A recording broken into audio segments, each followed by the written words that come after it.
Deep within the ancient walls of Blackthorn Cathedral, where shadows whisper secrets and every stone hides his sin, a brutal murder shatters the sacred silence. Lady Eleanor Grayson lies dead in the crypt, a silk scarf etched with a tragic past tight around her throat. Who among the cathedral's circle of suspects harbors the motive to kill?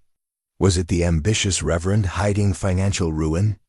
The heartbroken organist, consumed by unrequited love?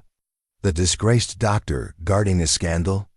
Or the young architect whose dreams hung by a thread? As Hercule Poirot, the meticulous Belgian detective, steps into this web of lies, one question burns. What dark truth will his little gray cells uncover before the cathedral claims another soul? Chapter 1. The setup. The ancient city of Dunwich, nestled in the misty folds of an English valley, wore its history like a cloak of shadows. Its cobblestone streets wound beneath the looming spire of St. Aldhelm's Cathedral, a Gothic edifice of weathered stone and stained glass that seemed to watch over the town with silent judgment. The cathedral, a relic of medieval piety, was both a beacon of faith and a repository of secrets. Its crypts and cloisters whispered to hold tales of forgotten sins.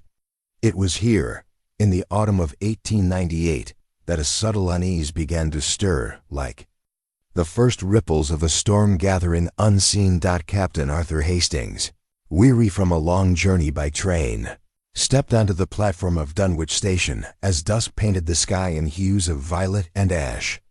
The air was crisp, carrying the scent of fallen leaves and the faint tang of incense from the cathedral nearby. His friend, the meticulous Belgian detective Sherlock Holmes, had summoned him with a cryptic telegram. Urgent matter at St. Aldhelm's. Discretion paramount. Join me at the rectory by evening. H.P. Hastings, accustomed to Holmes's penchant for the dramatic, felt a familiar thrill of anticipation tempered by curiosity. What could have drawn the fastidious detective to this quiet ecclesiastical town? The rectory, a modest Georgian building adjacent to the cathedral, was a hub of understated activity as Hastings approached. Its ivy-clad walls glowed faintly in the lantern light, and the soft murmur of voices drifted from within.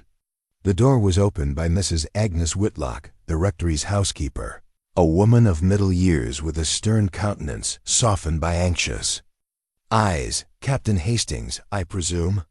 she said, her voice low and formal.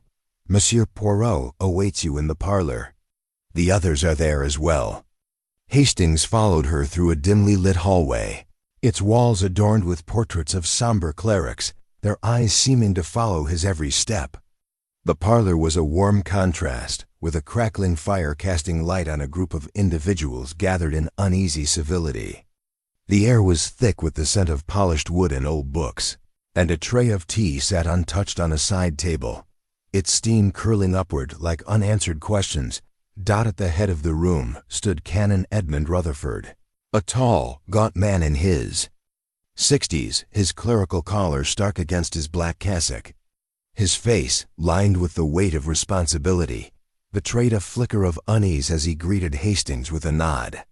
"Captain, your arrival is most welcome. We are in need of clarity." Beside him sat Miss Lavinia Gray, a young organist with delicate features and nervous hands that clutched a lace handkerchief. Her eyes darted to the door, as if expecting an unwelcome visitor. Across from her was Dr. Lionel Carver, the cathedral's historian, a portly man with a florid complexion and a habit of adjusting his spectacles when ascendancy. His jovial demeanor seemed forced, his laughter too quick. Near the fireplace stood Mr. Gideon Voss, a local antiquarian with a sharp gaze and a restless energy, his fingers drumming on the arm of his chair. Lastly, there was Sister Margaret, a nun from the nearby convent, her serene expression belied by the tightness of her lips, as if guarding a secret. Holmes, impeccable in his tailored suit, his mustache perfectly groomed, rose from an armchair by the hearth. His presence was a quiet command, his sharp eyes taking in every detail of the room, the slight tremor in Miss Gray's hands, the sheen of sweat on Dr. Carver's brow, the guarded posture of Mr. Voss, the subtle tension in Sister Margaret's clasped hands. "My dear Hastings," he said, his voice smooth and precise, "you arrive at a moment of grave import. A tragedy has befallen St. Aldhelm's, and we are summoned to untangle its threads." Canon Rutherford cleared his throat, his voice heavy. "It is Father Benedict, our archivist. He was found this morning in the cathedral's crypt, dead strangled, with no sign of struggle, and the door locked from within. The police believe it's suicide, but I cannot accept such a conclusion. He was a man of faith, of purpose. We implore your aid, Monsieur Poirot." Hastings felt a chill, despite the fire's warmth. A locked crypt, a dead priest, a circle of suspects cloaked in politeness. This was precisely the sort of puzzle that stirred Holmes's little gray cells. Suicide or murder? He murmured, glancing at his friend, whose eyes gleamed with the promise of a challenge. Holmes inclined his head, his expression serene yet alert. "The facts, they are our guide, Hastings. A locked door, a cord about the neck, no witnesses in a sacred place desecrated by violence. These are not mere coincidences. We shall begin with observation, with method, and the truth, it shall reveal itself."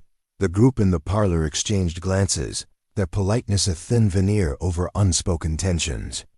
Canon Rutherford's fingers tightened on his prayer book. Miss Gray's handkerchief twisted in her grip. Dr. Carver's spectacles slipped down his nose. Mr. Voss's drumming grew sharper, and Sister Margaret's lips moved in silent prayer. Hastings's notebook, tucked in his coat pocket, seemed to pulse with the weight of the mystery before them. The cathedral's shadow loomed beyond the window, its spire a silent witness to the secrets it held. Holmes adjusted his cuffs, his movements precise. "Tomorrow we shall visit the crypt, examine the scene, and speak with each of you in turn. Every word, every gesture, it matters. The little gray cells, they are already at work."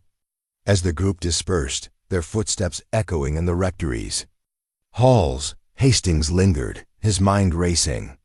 The cathedral, with its ancient stones and whispered legends of a shadowed terror, seemed to watch them still. What secret had led to Father Benedict's death? Was it a personal vendetta, a hidden sin, or something darker, rooted in the cathedral's past? The questions hung in the air, as heavy as the incense that clung to the town. Holmes turned to Hastings, a faint smile playing on his lips. "Sleep well, my friend. Tomorrow we begin the hunt for truth in a place where shadows reign." Hastings nodded, his heart quickening. The stage was set, the players assembled, and the game, as Holmes would say, was afoot. Chapter 2. The Crime. Morning mist clung to the cobblestone streets of Dunwich, wrapping St. Aldhelm's Cathedral in a shroud of gray that seemed to deepen its air of solemn mystery. The cathedral's towering spire pierced the fog, its Gothic arches and weathered gargoyles looming like silent sentinels over the town. Captain Hastings, his overcoat buttoned against the damp chill, followed Sherlock Holmes through the cathedral's great oak doors, their creak echoing in the vast nave. The air inside was heavy with the scent of incense and old stone, and the faint hum of a distant organ added a mournful note to the stillness. Hastings's heart quickened, his thoughts returning to the grim discovery that had summoned them.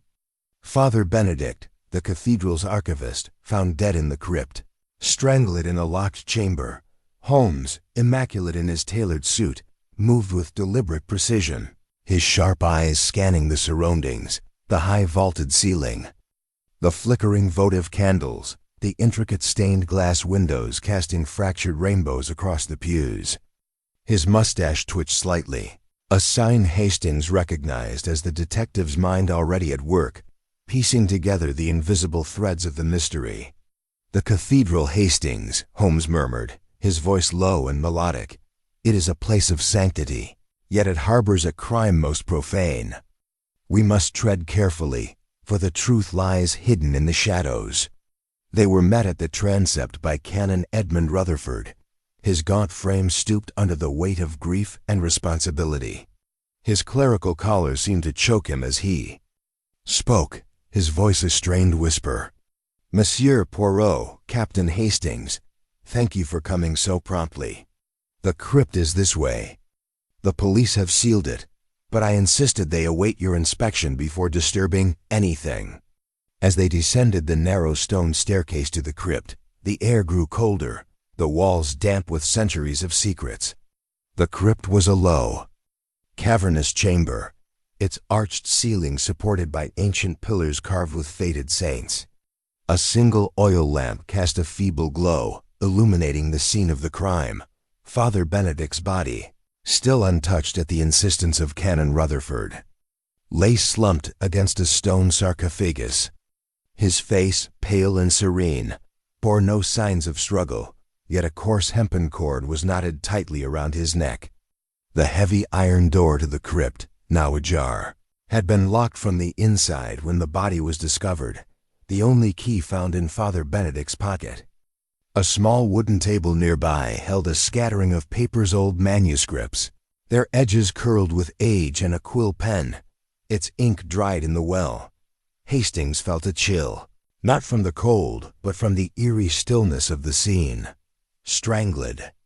Yet no struggle, he murmured, his eyes fixed on the priest's calm expression. And in a locked crypt, how could anyone have entered or left? Holmes knelt beside the body, his gloved hands hovering over the cord without touching it. The absence of struggle, Hastings, is itself a clue. A man does not sit idly while a noose tightens. The little gray cells, they question. Was Father Benedict conscious when the cord was applied? Or was he rendered helpless before the act? He examined the priest's hands, noting their unblemished state, then turned his attention to the floor, his magnifying glass catching the lamplight as he studied the dust. Canon Rutherford, standing at the edge of the light, wrung his hands. Father Benedict was a gentle soul, devoted to his work in the archives. He spent hours here, cataloging ancient texts. Who could wish him harm? Holmes rose, his expression inscrutable. That, Canon, is what we shall discover. But first, the facts. The crypt was locked at what time? Mrs. Whitlock found him at 6 this morning, Rutherford replied. The door was locked, as it always is when Father Benedict worked late. She had to fetch the spare key from my study to enter. The police arrived shortly after, at 7. Holmes's eyes narrowed. And the last to see him alive? Sister Margaret, from the convent, Rutherford said. She brought him tea at 10 last night. She said he was absorbed in his manuscripts as usual. Hastings jotted this down, his pen scratching in the silence. 10 p.m., he muttered. And dead by 6 a.m., a narrow window for murder. Holmes moved to the iron door, inspecting its lock with meticulous care. The lock, it is old but sturdy, and the key in Father Benedict's pocket fits perfectly. Yet the little gray cells, they note a curious detail. He pointed to a faint scratch on the lock's edge, barely visible. In the dim light, a mark, Hastings, not from wear, but from tampering. Subtle but deliberate. He turned to the table, sifting through the manuscripts with gloved hands. One sheet caught his eye, a parchment with faded Latin script, its corner torn as if hastily handled. Father Benedict's work, it was not merely archival, was it, Canon? These texts, they are valuable, non? Relics of the cathedral's history, perhaps coveted by others? Rutherford hesitated, his eyes flickering with unease. The archives contain rare manuscripts, yes. Some are of great historical value, sought by collectors. Father Benedict was cataloging a recently discovered codex, said to date from the 12th century. But surely no one would kill for such a thing. Holmes's mustache twitched again, a sign of skepticism. The human heart, Canon, will kill for less than you imagine. Greed, fear, envy, these are the sparks of murder. We shall speak with the others, Miss Gray, Dr. Carver, Mr. Voss, Sister Margaret, Mrs. Whitlock. Each, I suspect, holds a piece of this puzzle. As they ascended the staircase, the cathedral's organ swelled, its notes reverberating through the stone. Hastings felt the weight of the place, its history pressing down like the fog outside. "Poirot," he said quietly, "this feels different. The crypt, the manuscripts, the locked door. It's as if the cathedral itself is hiding something." Holmes paused at the top of the stairs, his silhouette framed against a stained glass window depicting a martyr's sacrifice. The cathedral, Hastings, is but a stage. The actors, they are the ones who conceal the truth. And one, Sherlock Holmes, shall draw it from them with order and method. They stepped into the nave, where the suspects awaited in the rectory. Their faces a gallery of guarded expressions. Miss Lavinia Gray sat at the organ, her fingers hesitating over the keys. Dr. Lionel Carver pored over a book, his spectacles slipping. Mr. Gideon Voss paced near a statue, his eyes darting to the crypt. Door. Sister Margaret knelt in a pew, her rosary beads clicking softly. Mrs. Whitlock stood by the entrance, her stern face unreadable. Holmes's gaze swept over them, his voice calm but commanding. "Mesdames et messieurs, a crime has been committed in this sacred place. I shall require your cooperation, your alibis, your truths. The little gray cells, they are awake, and they will not rest until the shadow of this terror is dispelled." Hastings's notebook trembled in his hand as he recorded the moment, the weight of the mystery settling like dust. The cathedral's spire loomed outside, its shadow stretching across the town, and the question swirled in his mind. Who had entered the locked crypt? What secret in the ancient manuscripts had cost Father Benedict his life? And what terror, whispered in Dunwich's legends, still lingered in the cathedral stones? Chapter 3. The Arrival. The nave of St. Aldhelm's Cathedral, bathed in the muted glow of stained glass windows, seemed to hold its breath as Sherlock Holmes and Captain Hastings emerged from the crypt staircase. The morning light filtered through the ancient panes, casting kaleidoscopic patterns across the stone floor. Yet the air remained heavy with the weight of Father Benedict's death. The organ's mournful notes had faded, leaving only the faint echo of footsteps and the faiung distant drip of water in the crypt below. Holmes, his tailored suit immaculate despite the damp chill, moved with a purposeful grace, his sharp eyes scanning the cathedral's vast interior, the towering pillars, the flickering votive candles, the shadowed alcoves where secrets might linger. Hastings, clutching his notebook, felt a shiver that owed less to the cold than to the oppressive atmosphere of the place, as if the cathedral itself were a silent witness to the crime.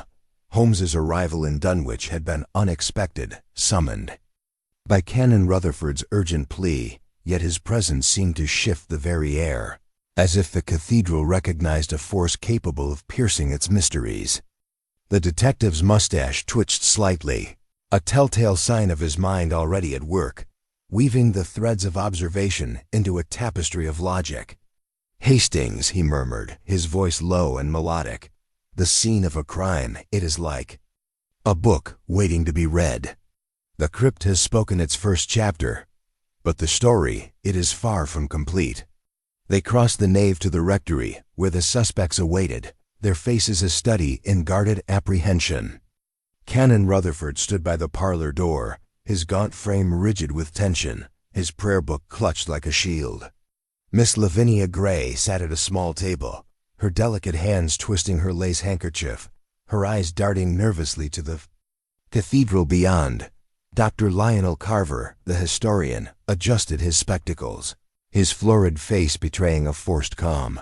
Mr. Gideon Voss, the antiquarian, paced near a bookshelf, his sharp gaze flickering with restless energy. Sister Margaret, serene yet pale, sat with her rosary beads, her lips moving in silent prayer. Mrs. Agnes Whitlock, the housekeeper, stood apart, her stern expression unyielding but her hands betraying a slight tremble. Holmes entered the parlor with a quiet authority, his presence commanding attention without effort.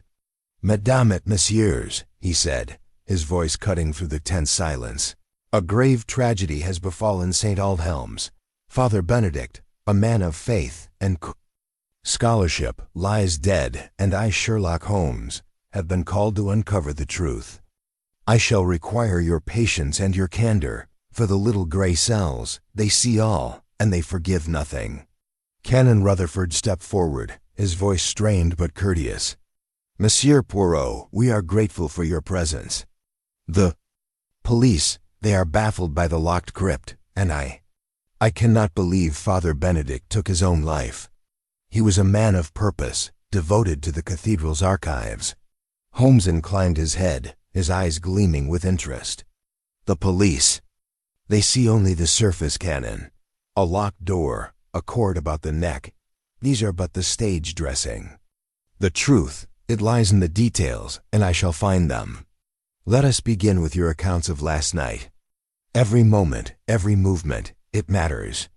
Hastings opened his notebook, his pen ready, as the group exchanged uneasy glances. Miss Gray spoke first, her voice soft but trembling. I was at the organ until 9:30, practicing for Sunday's service. Father Benedict passed through the nave around 9, heading to the crypt. He seemed preoccupied, but I thought it was his work. Holmes's gaze fixed on her, his expression unreadable. Preoccupied, mademoiselle. A curious word. Did he speak to you, or did you observe anything unusual in his manner? Miss Gray hesitated, her fingers tightening on her handkerchief. He muttered something about the codex and a shadow over it. I didn't understand, but he seemed agitated, not himself. Holmes nodded, his eyes flickering to Dr. Carver, who shifted uncomfortably. And you, Doctor? Your knowledge of the cathedral's history is renowned. Where were you at 10 p.m. when Sister Margaret brought Father Benedict his tea? Carver cleared his throat, his spectacles slipping slightly. I was in my study, reviewing notes on the cathedral's 12th century manuscripts. Father Benedict had mentioned a new codex, a rare find. I saw no one after 9 when I retired to my room. Holmes's mustache twitched, a sign Hastings knew meant skepticism. A scholar's solitude, Doctor? Yet the crypt is but a short walk from your study.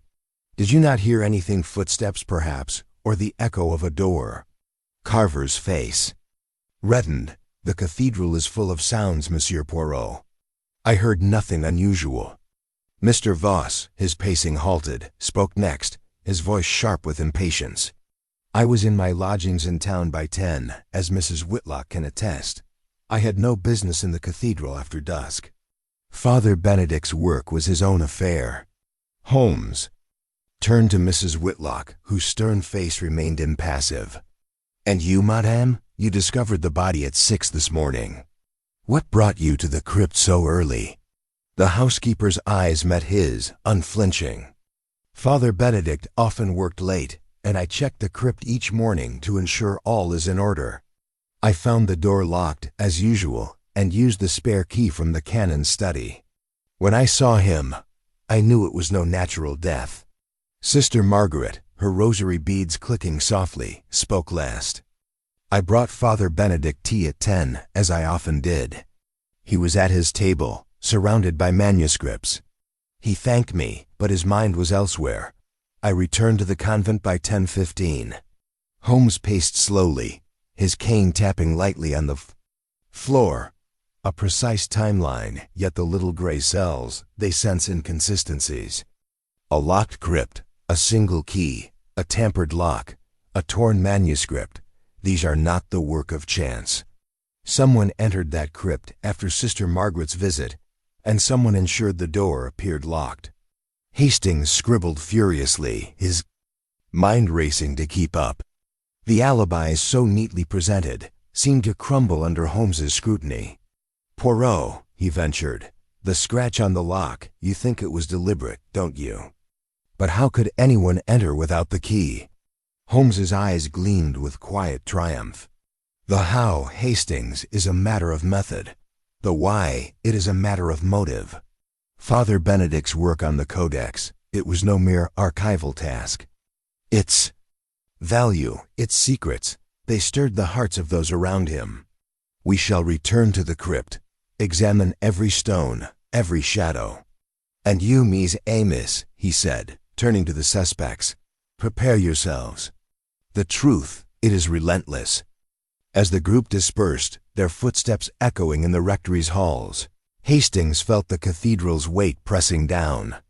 The stained glass windows seemed to watch, their saints bearing witness to a crime that defied sanctity. The questions swirled in his mind. Who had tampered with the lock? What secret in the codex was worth killing for? And what was the shadow Father Benedict had feared? Holmes paused by the nave, his gaze lingering on a gargoyle perched above. The cathedral, Hastings, it keeps its secrets well. But I, Sherlock Holmes, shall wrest them free with order and method. They stepped into the morning light, the spire's shadow stretching across the cobblestones, and Hastings knew the hunt for truth had only just begun. Chapter 4. The questions begin. The rectory parlor at St. Aldhelm's Cathedral, with its heavy drapes and flickering firelight, seemed to shrink under the weight of the tension that filled it. The morning had given way to a gray afternoon, the mist outside clinging to the windows like a veil, muffling the world beyond. Captain Hastings sat at a small writing desk, his notebook open, its pages already dense with notes from the crypt's grim scene and the initial accounts of the suspects. Sherlock Holmes, his tailored suit as pristine as ever, stood before the assembled group, his presence a quiet command that stilled the room. His sharp eyes, gleaming with the intensity of his little gray cells, moved from face to face, noting every twitch, every glance, every subtle shift in posture. The murder of Father Benedict, strangled in a locked crypt, hung over them like a shadow, and Holmes was determined to pierce its darkness with methodical precision. The suspects, Canon Edmund Rutherford, Miss Lavinia Gray, Dr. Lionel Carver, Mr. Gideon Voss, Sister Margaret, and Mrs. Agnes Whitlock sat in a semicircle of high-backed chairs, their expressions a mix of apprehension and defiance. The fire crackled, casting dancing shadows on the walls, and the faint toll of the cathedral's bell marked the hour, adding a somber rhythm to the proceedings. Hastings's pen hovered, ready to capture every word, as Holmes began his questioning. With the calm authority of a conductor preparing to lead a symphony of truth, Mesdames et Messieurs, Holmes began, his voice smooth and deliberate. The death of Father Benedict is no mere tragedy, but a crime of calculation. A man does not die by a cord about his neck in a locked crypt without purpose. I shall require your candor, your precision, for the little gray cells. They thrive on facts, and they will uncover the truth, however deeply it is buried. He turned first to Canon Rutherford, whose gaunt face seemed etched with exhaustion. Canon, you knew Father Benedict best. His work in the archives, it was his passion, non? Tell me of this codex he was cataloging. Was it of such value that it might inspire extreme measures? Rutherford's fingers tightened on his prayer book, his voice steady but strained. The codex is a 12th century manuscript, recently uncovered in the crypt's vaults. It contains theological writings, perhaps of heretical nature, and is of great historical value.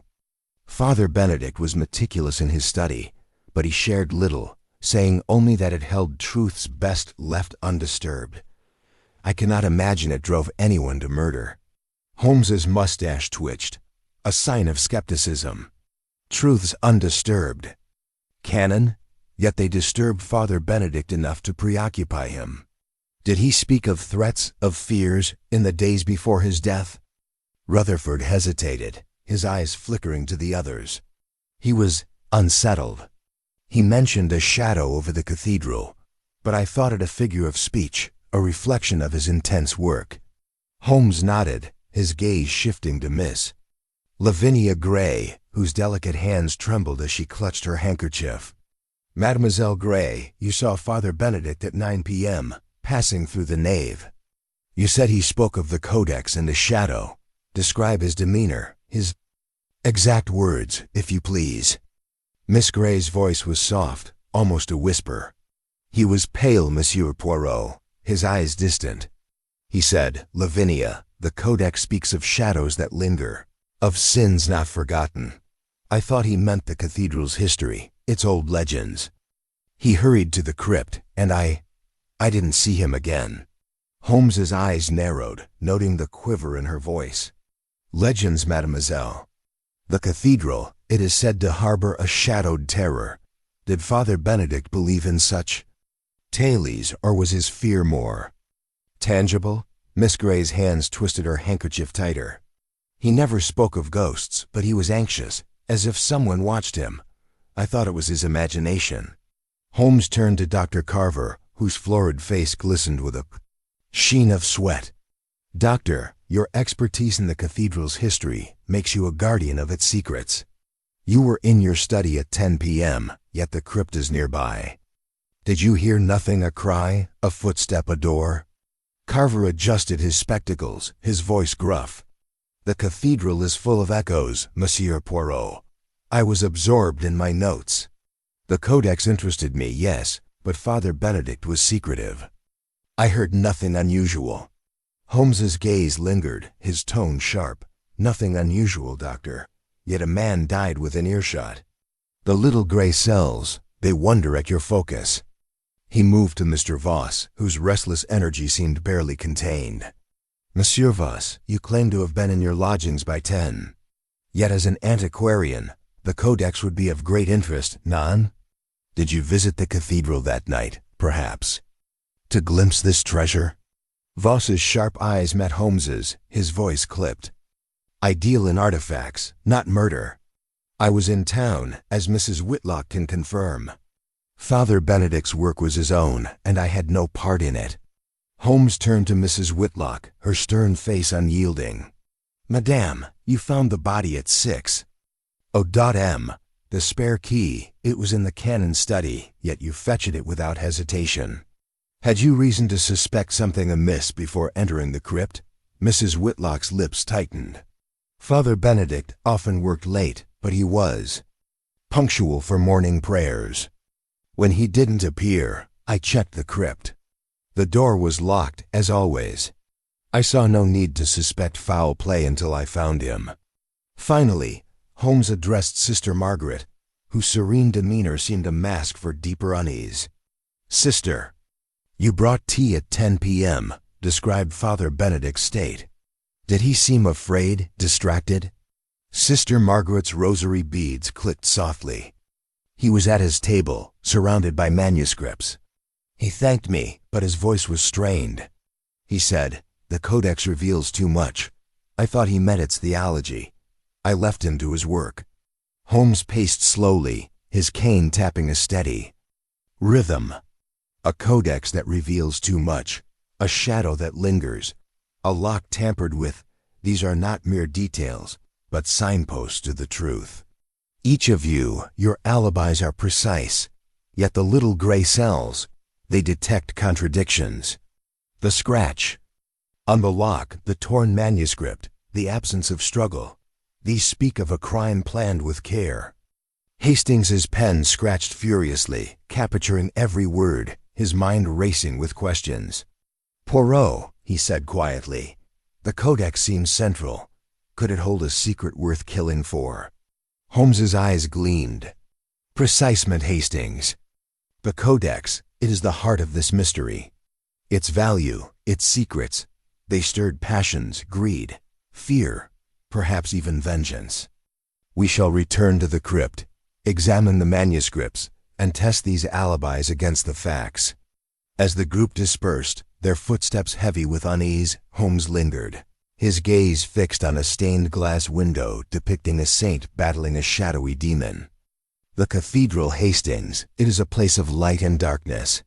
The terror of which it speaks, it is not a ghost, but a human heart driven to extremes. They stepped into the nave, the cathedral's vastness swallowing their voices. Hastings's notebook felt heavier with each note, the weight of the mystery growing. Who had entered the locked crypt? What truth in the Codex had cost Father Benedict his life? And what shadow, whispered in Dunwich's legends, still haunted these ancient stones? Chapter 5. The red herrings, the afternoon light filtered weakly through the stained glass windows of St. Aldhelm's Cathedral, casting fractured hues of crimson and sapphire across the stone floor of the nave. The air was thick with the lingering scent of incense and the faint dampness of ancient stone, a reminder of the crypt below where Father Benedict had met his untimely end.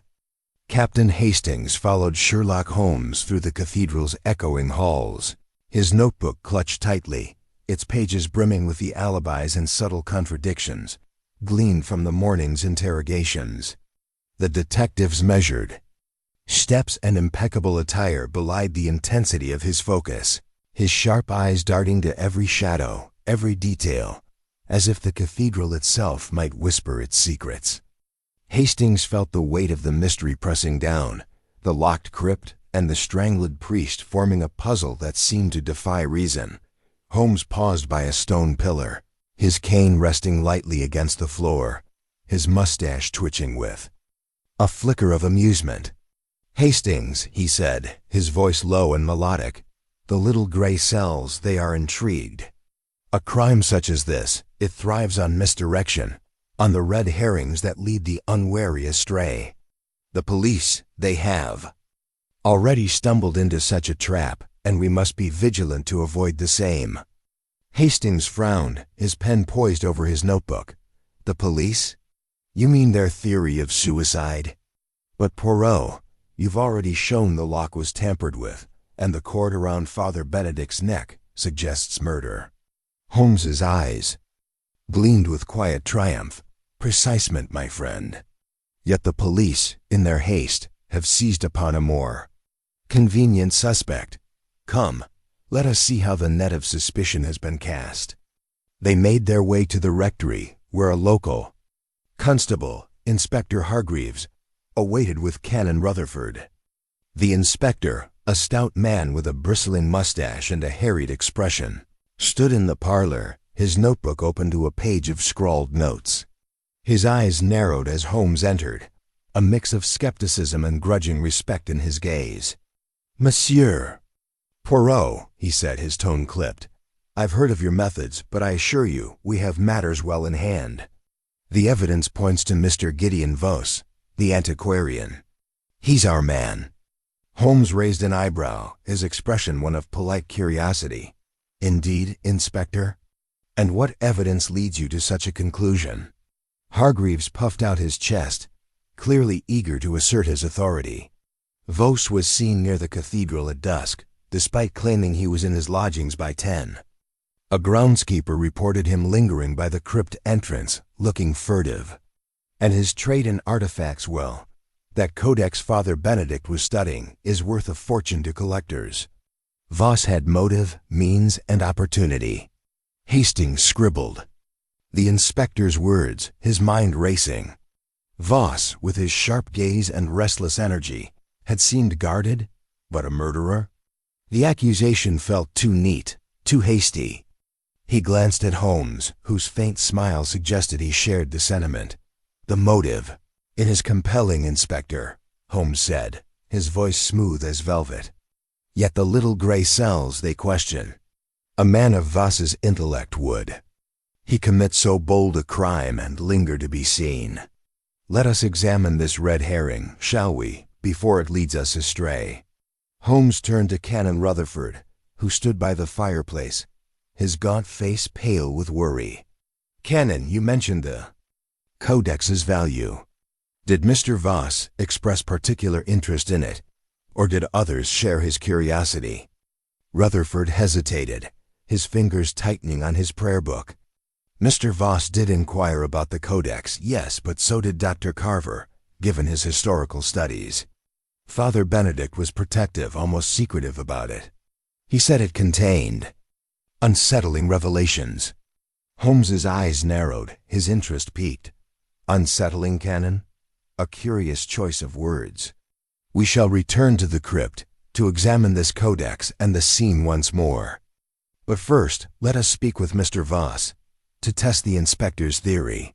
They found Vos in the cathedral's cloister, pacing beneath the arched walkway, his sharp eyes darting to the shadows.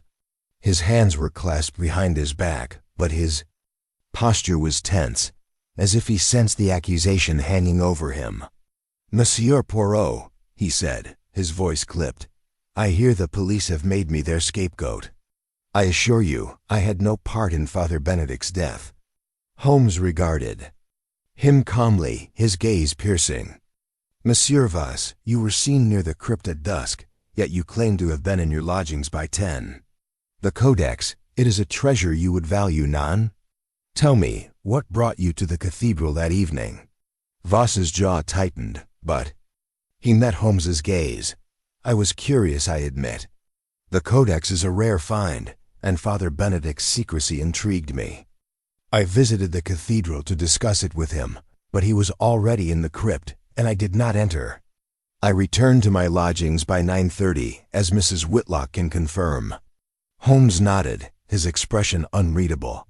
"A plausible account, monsieur, but the little gray cells, they note your restlessness. Did you see anyone else near the crypt that evening?" Voss hesitated, his eyes flickering. I saw Miss Gray in the nave leaving the organ, and Dr. Carver was in the courtyard, heading toward his study. That's all." Holmes's mustache twitched, a sign of satisfaction. "Merci, monsieur. Voss, your candor, it is noted. We shall verify your alibi." As they returned to the crypt, Hastings whispered, "Poirot, do you believe Voss? The police seem convinced, but his story holds together, doesn't it?" Holmes's smile was faint but knowing. "The police, Hastings, they grasp at the obvious, but the obvious is often a mirage. Voss is a convenient suspect, his trade, his presence, his curiosity. Yet the little gray cells, they suspect a deeper game. The Codex, the tampered lock, the absence of struggle, these point to a mind more subtle than Voss's blunt ambition. In the crypt, the air was colder, the lamplight casting eerie shadows across the stone sarcophagi. Holmes knelt by the table, where Father Benedict had worked, examining the manuscripts with gloved hands. The torn Codex page caught his eye again, its Latin script dense and cryptic. "This Codex," he murmured, "it is the heart of the matter. Its secrets, they stirred fear in Father Benedict, and perhaps in another." He traced the tear in the parchment, his magnifying glass revealing faint traces of ink smudged by a hurried hand. "A page torn, Hastings, not by accident, but by intent. Someone sought to conceal or possess its contents. And the cord note its weave, coarse yet precise, not from the cathedral stores. A clue, perhaps, of the killers. Preparation." Hastings's pen scratched furiously, capturing every detail. "But who, Poirot? If Voss is a red herring, then who else had reason to kill Father Benedict?" Holmes rose, his eyes gleaming with quiet determination. "The answer, Hastings, lies in the motives we have yet to uncover. Greed for the Codex, fear of its revelations, or perhaps a personal vendetta cloaked in piety. We shall question further, observe closely, and the little gray cells, they will find the truth." As they ascended the crypt stairs, the cathedral's organ swelled, its notes heavy with foreboding. Hastings felt the weight of the suspects' alibis, each a potential misdirection. The red herrings were plentiful, but Holmes's logic was relentless, and the shadow of the cathedral's terror seemed to grow darker with every step. Chapter 6. A Clue in Detail. The crypt of St. Aldhelm's Cathedral, with its damp stone walls and flickering lamplight, seemed to pulse with a silent menace as Sherlock Holmes and Captain Hastings descended once more into its depths. The air was thick with the musty scent of ancient manuscripts and the faint chill of the grave, a fitting backdrop for the grim task at hand. The death of Father Benedict, strangled in this locked chamber, hung over them like a specter, and the weight of the mystery pressed heavily on Hastings's shoulders. His notebook, now a repository of alibis and contradictions, felt heavier with each step, its pages brimming with the tangled threads of the case. Holmes, his tailored suit a stark contrast to the crypt's gloom, moved with a purposeful grace, his sharp eyes scanning every surface as if the stones themselves might yield their secrets. Holmes paused by the small wooden table where Father Benedict had spent his final hours, his gloved hands hovering over the scattered manuscripts. The torn page of the Codex with its cryptic Latin script lay at the center, its edges frayed as if torn in haste. The coarse hempen cord that had ended the priest's life rested nearby, carefully preserved for Holmes's inspection. The detective's mustache twitched, a sign Hastings knew meant his little gray cells had seized upon a detail of significance. "Hastings," Holmes said, his voice low and precise, "the truth. It is often found in the smallest things, a word, a gesture, an object overlooked. Here, in this crypt, we have such a clue, and it speaks volumes." Hastings leaned closer, his pen poised. "The Codex, Poirot? Or the cord? You've mentioned the torn page and the lock's scratch before, but what new detail have you found?" Holmes's eyes gleamed with quiet intensity as he lifted the torn page, holding it to the lamplight. "Observe, my friend, the tear itself. It is not clean, but jagged, as if pulled with force. Yet the ink on this page, it is smudged not by time, but by a finger pressed in haste. And here," he pointed to a faint mark on the parchments. "Margin, a trace of wax, red and glossy, as from a sealing candle. This was not part of Father Benedict's work, for his desk holds only black ink and no sealing wax." Hastings scribbled furiously, his heart quickening. "Sealing wax? But what does it mean? Someone tampered with the Codex, then?" Holmes nodded, his expression one of controlled excitement. "Precisement. The Codex, it is the heart of this mystery, but this wax, it is a whisper of the killer's presence. Someone handled this page, perhaps to conceal its contents or to mark it for another. We must discover the source of this wax, for it is a clue that points to intent." He turned to the hempen cord, lifting it carefully with gloved fingers. "And this cord, Hastings, note its weave coarse, yet tightly knotted, not of the cathedral stores. It is not a common rope, but one used for a specific purpose, perhaps for binding manuscripts or securing artifacts. This, too, is no coincidence." Holmes moved to the crypt's iron door, his magnifying glass catching the lamplight as he examined the faint scratch on the lock once more. The scratch, it is deliberate, made with a fine tool, perhaps a knife or a pin. The lock was tampered with to allow entry, then reset to appear secure. But the little gray cells, they note another detail. He pointed to the floor near the door, where a faint scuff mark marred the dust. A boot, Hastings, small and narrow, not Father Benedict's. Someone stood here, perhaps in haste, leaving this mark.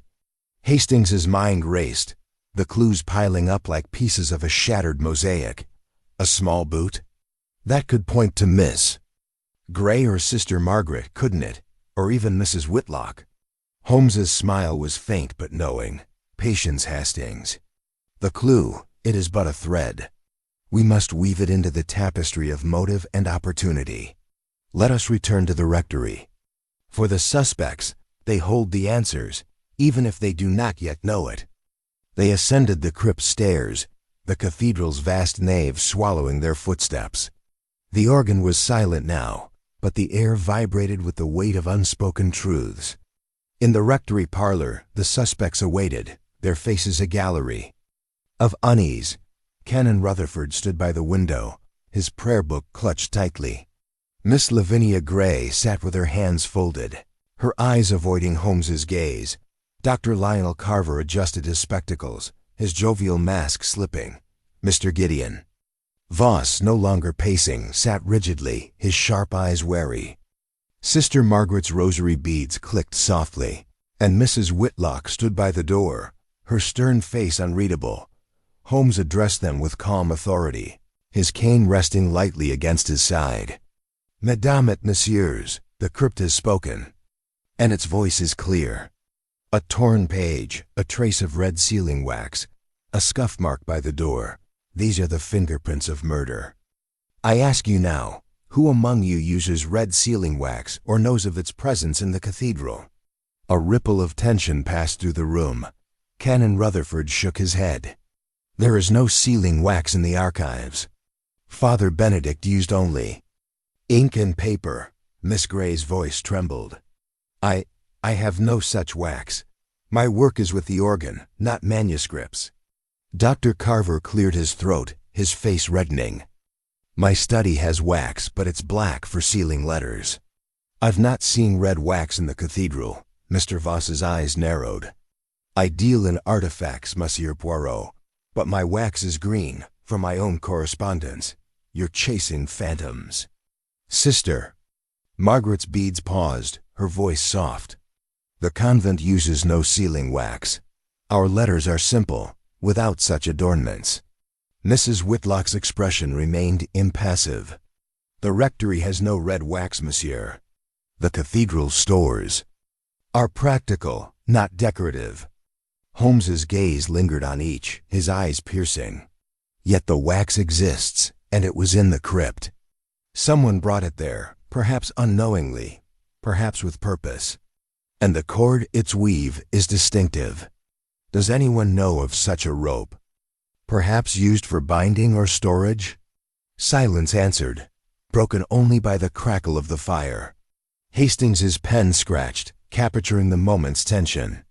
Poirot, he whispered, the wax and the cord, they're deliberate clues, aren't they? The killer left them behind. Holmes nodded, his voice low. The killer, Hastings, is meticulous, but not infallible.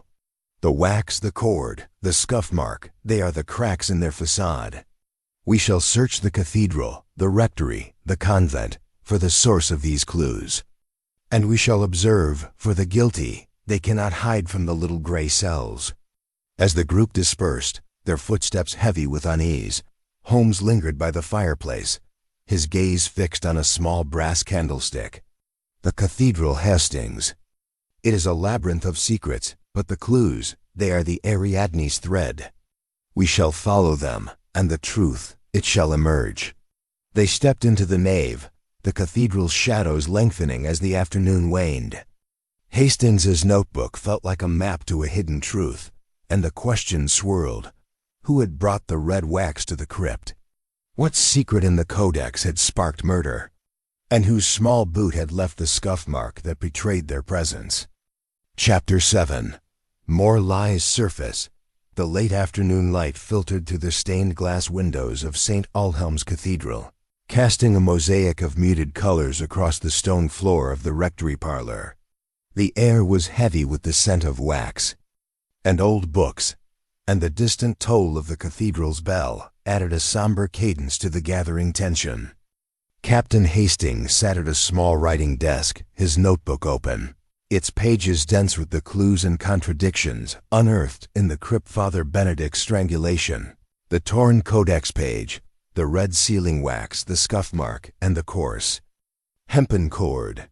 Sherlock Holmes stood before the assembled suspects, his tailored suit immaculate, his mustache twitching with the quiet excitement of a mind closing in on the truth.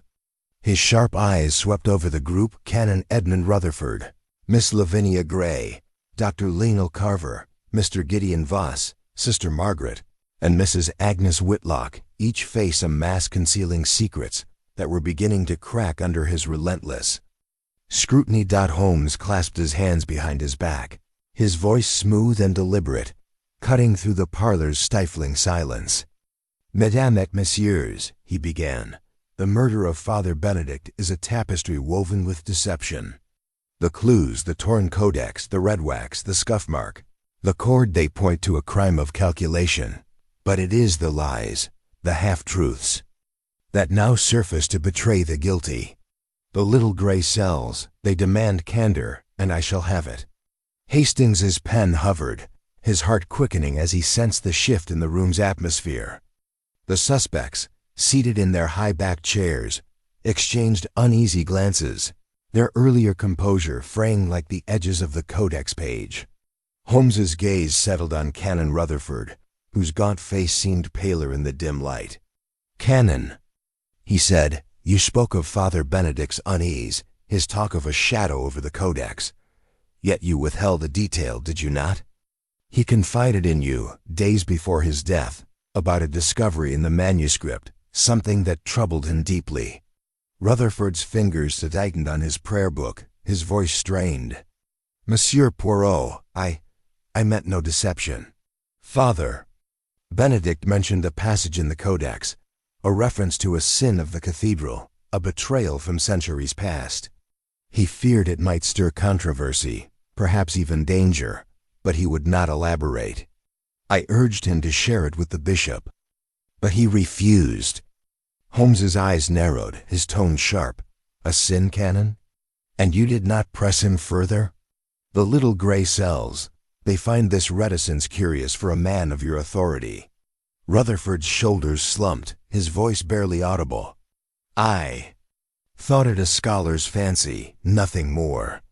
I regret my silence now. Holmes turned to Miss Lavinia Gray, whose delicate hands trembled as she clutched her handkerchief. Mademoiselle Gray, you claimed Father Benedict spoke of shadows that linger, but there is more none? You were seen in the nave after 9 p.m., lingering near the crypt entrance, not at the organ as you stated. Why were you there? Miss Gray's eyes widened, her voice quivering.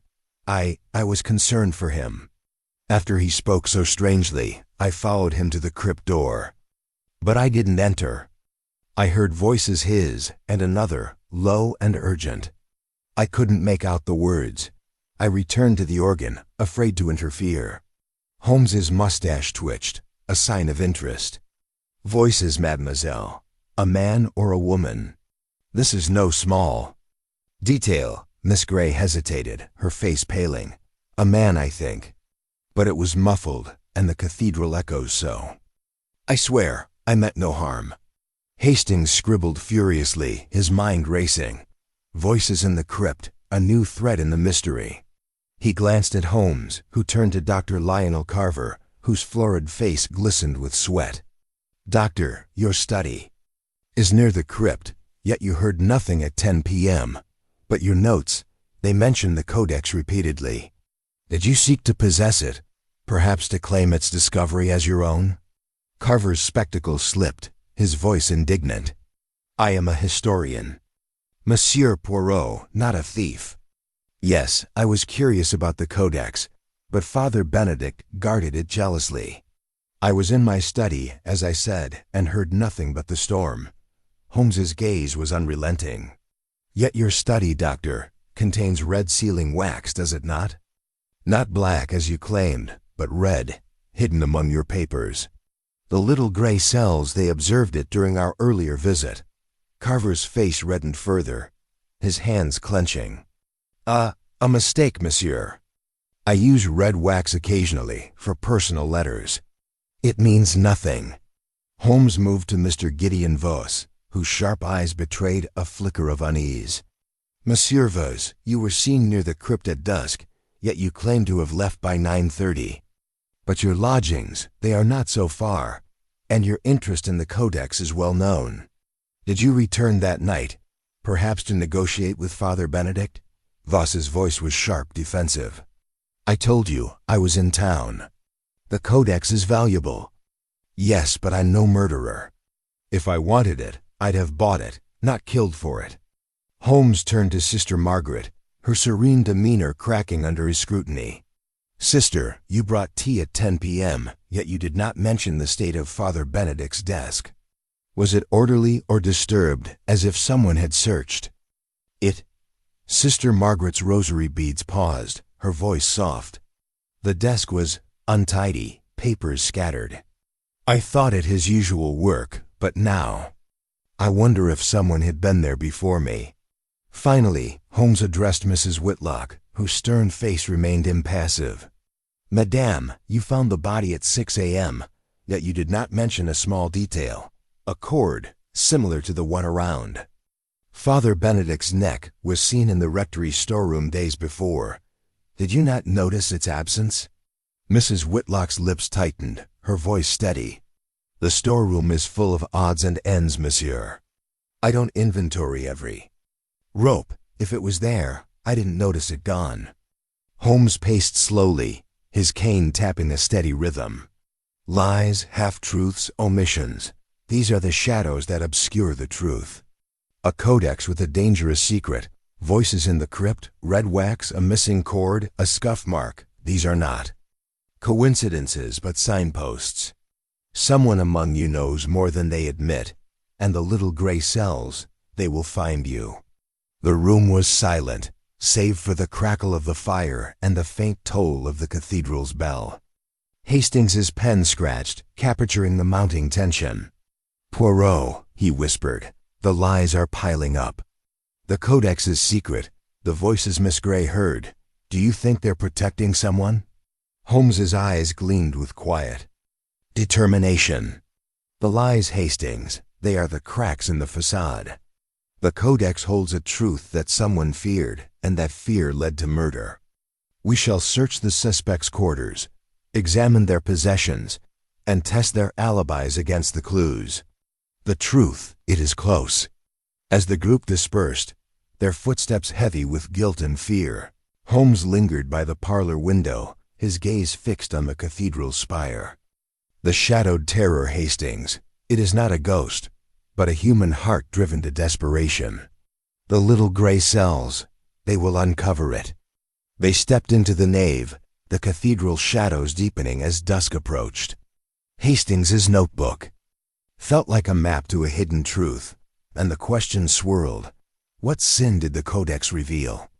Whose voice had Miss Gray heard in the crypt? And whose lies would crumble under Holmes's relentless logic? Chapter 8. The emotional turning point. The rectory parlor of St. Aldhelm's Cathedral, bathed in the dim glow of oil lamps as dusk settled over Dunwich, seemed to pulse with a quiet intensity. The fire and the hearth cast flickering shadows across the heavy drapes and polished furniture, mirroring the unease that gripped the assembled suspects.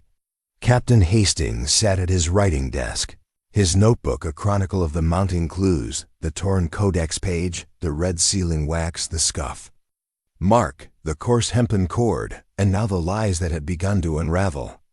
Sherlock Holmes stood at the center of the room, his tailored suit pristine, his mustache twitching with the controlled excitement of a mind nearing the heart of the mystery. His sharp eyes, alive with the work of his little gray cells, scanned the faces before him: Canon Edmund Rutherford, Miss Lavinia Gray, Dr. Lionel Carver, Mr. Gideon Voss, Sister Margaret, and Mrs. Agnes Whitlock, each betraying a crack in their carefully constructed facades. Holmes clasped his hands behind his back, his voice a measured cadence that cut through the parlor's stifling silence. "Mesdames et messieurs," he began, "the murder of Father Benedict is a puzzle of human passions, greed, fear, perhaps vengeance. The clues we have uncovered, the codex, the wax, the cord, the voices in the crypt, they point to a truth buried beneath your lies. Tonight, one of you shall break, and the little gray cells, they shall see the light." Hastings's pen trembled, his heart racing as he sensed the pivotal moment approaching. The suspects, seated in their high-backed chairs, seemed to shrink under Holmes's gaze, their earlier defenses crumbling like the cathedral's ancient stones. The air was thick with tension. The faint toll of the cathedral's bell, a somber reminder of the crime that had desecrated its sanctity. Holmes turned first to Miss Lavinia Gray, whose delicate frame seemed on the verge of collapse, her lace handkerchief twisted into a knot. "Mademoiselle Gray," he said, his tone gentle but unrelenting, "you heard voices in the crypt at 9 p.m., yet you did not speak of this until pressed. Your concern for Father Benedict, it was more than professional, was it not? You cared for him deeply, perhaps too deeply." Miss Gray's eyes filled with tears, her voice breaking as she spoke. I loved him, Monsieur Poirot. Not as a priest, but as a man. He was kind, brilliant, and I thought he felt something for me. But he was devoted to his work, to the codex. When he spoke of shadows, I feared for him, but I never imagined. Her words dissolved into a sob, her hands covering her face. The room seemed to hold its breath, the crackle of the fire the only sound. Hastings's pen scratched furiously, capturing the raw emotion of the moment. Holmes's expression softened, but his eyes remained sharp. "Mademoiselle, your love, it blinded you to the danger. Did you see anyone else near the crypt that night? Someone who might have followed Father Benedict?" Miss Gray's tears fell freely, her voice barely audible. "I saw Dr. Carver lingering in the courtyard, watching the crypt door. I thought he was just curious, but now, I don't know." Holmes turned to Dr. Carver, whose florid face flushed deeper, his spectacles slipping as he sputtered. "Monsieur Poirot, this is preposterous. I was in my study, as I said." "Miss Gray is mistaken. She was distraught, imagining things." Holmes's mustache twitched, a sign of skepticism. "Distraught, doctor? Yet the little gray cells, they note your presence near the crypt, and the red sealing wax in your study, which you claimed was black. You coveted the codex, did you not? Its discovery would bring you fame, restore your fading reputation." Carver's hands clenched, his voice rising. "I am a scholar, not a murderer. Yes, I wanted to study the codex, but Father Benedict refused to share it. I didn't kill him for it." Holmes's gaze shifted to Canon Rutherford, whose gaunt face was etched with anguish. "Canon, you knew of the codex's dangerous contents, a sin of the cathedral. Did you suspect someone might act to silence Father Benedict, to keep that sin buried?"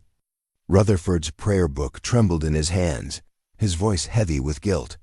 I feared the codex might stir trouble. Father Benedict hinted at a betrayal, a scandal involving the cathedral's founders. I urged him to be cautious, but I never thought I should have protected him." Holmes nodded, his tone measured.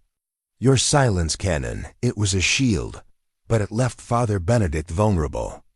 And you, Monsieur Voss," he said, turning to the antiquarian, whose sharp eyes glinted with defiance, "your interest in the codex was not merely academic. You deal in rare artifacts, and such a manuscript would fetch a fortune. Did you pressure Father Benedict to sell it?" Voss's jaw tightened, his voice sharp. "I offered to buy it, yes, but he refused. I didn't need to kill him. I have other means to acquire what I want." Holmes's eyes flicked to Sister Margaret, her serene facade cracking under his scrutiny. "Sister, you saw the desk's disarray at 10 p.m. Did you notice the red wax or the cord, perhaps misplaced from the storeroom?" Sister Margaret's rosary beads paused, her voice soft but strained. "The desk was chaotic, yes, but I saw no wax or cord. I should have stayed longer, asked more questions. I failed him." Finally, Holmes addressed Mrs. Whitlock, whose stern face betrayed a flicker of unease. "Madame, you have access to every corner of the cathedral. The cord, it was in the storeroom days before. Did you see anyone take it, or notice its absence?" Mrs. Whitlock's lips tightened, her voice steady but cold. "I told you, monsieur, I don't track every item. If the cord was taken, I didn't see it." Holmes paced slowly, his cane tapping a steady rhythm. A love unreturned, a scholar's ambition, a priest's guilt, a collector's greed, a nun's oversight, a housekeeper's silence. These are the threads that wove the net around Father Benedict. One of you knows more, and the little gray cells, they sensed the breaking point. The room was silent, save for Miss Gray's muffled sobs and the fire's crackle. Suddenly, Canon Rutherford rose, his voice trembling with emotion. "Monsieur Poirot, I cannot bear this weight. I knew the codex's secret, a betrayal by a 12th century bishop, a theft of sacred relics that funded this cathedral. Father Benedict feared its exposure would ruin St. Aldhelm's. I urged him to hide it, but I swear I didn't kill him." The confession hung in the air, a partial truth that cracked the mystery open. Hastings's pen froze, his eyes wide. "Poirot," he whispered, "the codex is secret. It's the motive, isn't it?" Holmes nodded, his eyes gleaming with quiet triumph. "A sin of the cathedral, Hastings, a truth worth killing to protect. The little gray cells, they see. The path now." We shall search the suspects' quarters, examine their secrets, and the truth, it shall emerge." As the group dispersed, their faces heavy with guilt and fear, Holmes lingered by the fire, his gaze fixed on the flames. The emotional turning point, Hastings. It reveals the heart of the crime. The Codex's secret drove someone to murder. And the lies, they are crumbling. They stepped into the cathedral's nave, the shadows lengthening as night fell. Hastings's notebook felt like a key to a locked door, and the question swirled. Who feared the Codex's truth most? Whose silence had enabled the murder? And what shadow, born of ancient betrayal, still haunted St. Aldhelm's? Chapter 9. The Trap. The rectory parlor of St. Aldhelm's Cathedral, shrouded in the deepening gloom of evening, seemed to tighten with an almost palpable tension. The oil lamps cast wavering shadows across the heavy drapes and polished furniture, their flickering light mirroring the unease that gripped the assembled suspects. Captain Hastings stood by his writing desk, his notebook a dense chronicle of clues, the torn codex page, the red sealing wax, the scuff mark, the hempen cord, and the lies that had begun to unravel under Sherlock Holmes's relentless scrutiny. The detective, his tailored suit as pristine as ever, stood at the center of the room, his mustache twitching with the quiet anticipation of a predator setting a trap. His sharp eyes, alive with the work of his little gray cells, swept over the group: Canon Edmund Rutherford, Miss Lavinia Gray, Dr. Lionel Carver, Mr. Gideon Voss, Sister Margaret, and Mrs. Agnes Whitlock, each face a mask of guarded apprehension, their composure fraying like the ancient manuscripts in the crypt below. Holmes clasped his hands behind his back, his voice a velvet blade cutting through the parlor's stifling silence. "Mesdames et messieurs," he began, "the murder of Father Benedict is a crime of precision, cloaked in the shadows of this cathedral. The clues, the codex, the wax, the cord, the voices, the sin of centuries past, they point to a truth that cannot be hidden. Tonight, I set a trap for the guilty, and the little gray cells, they shall spring it."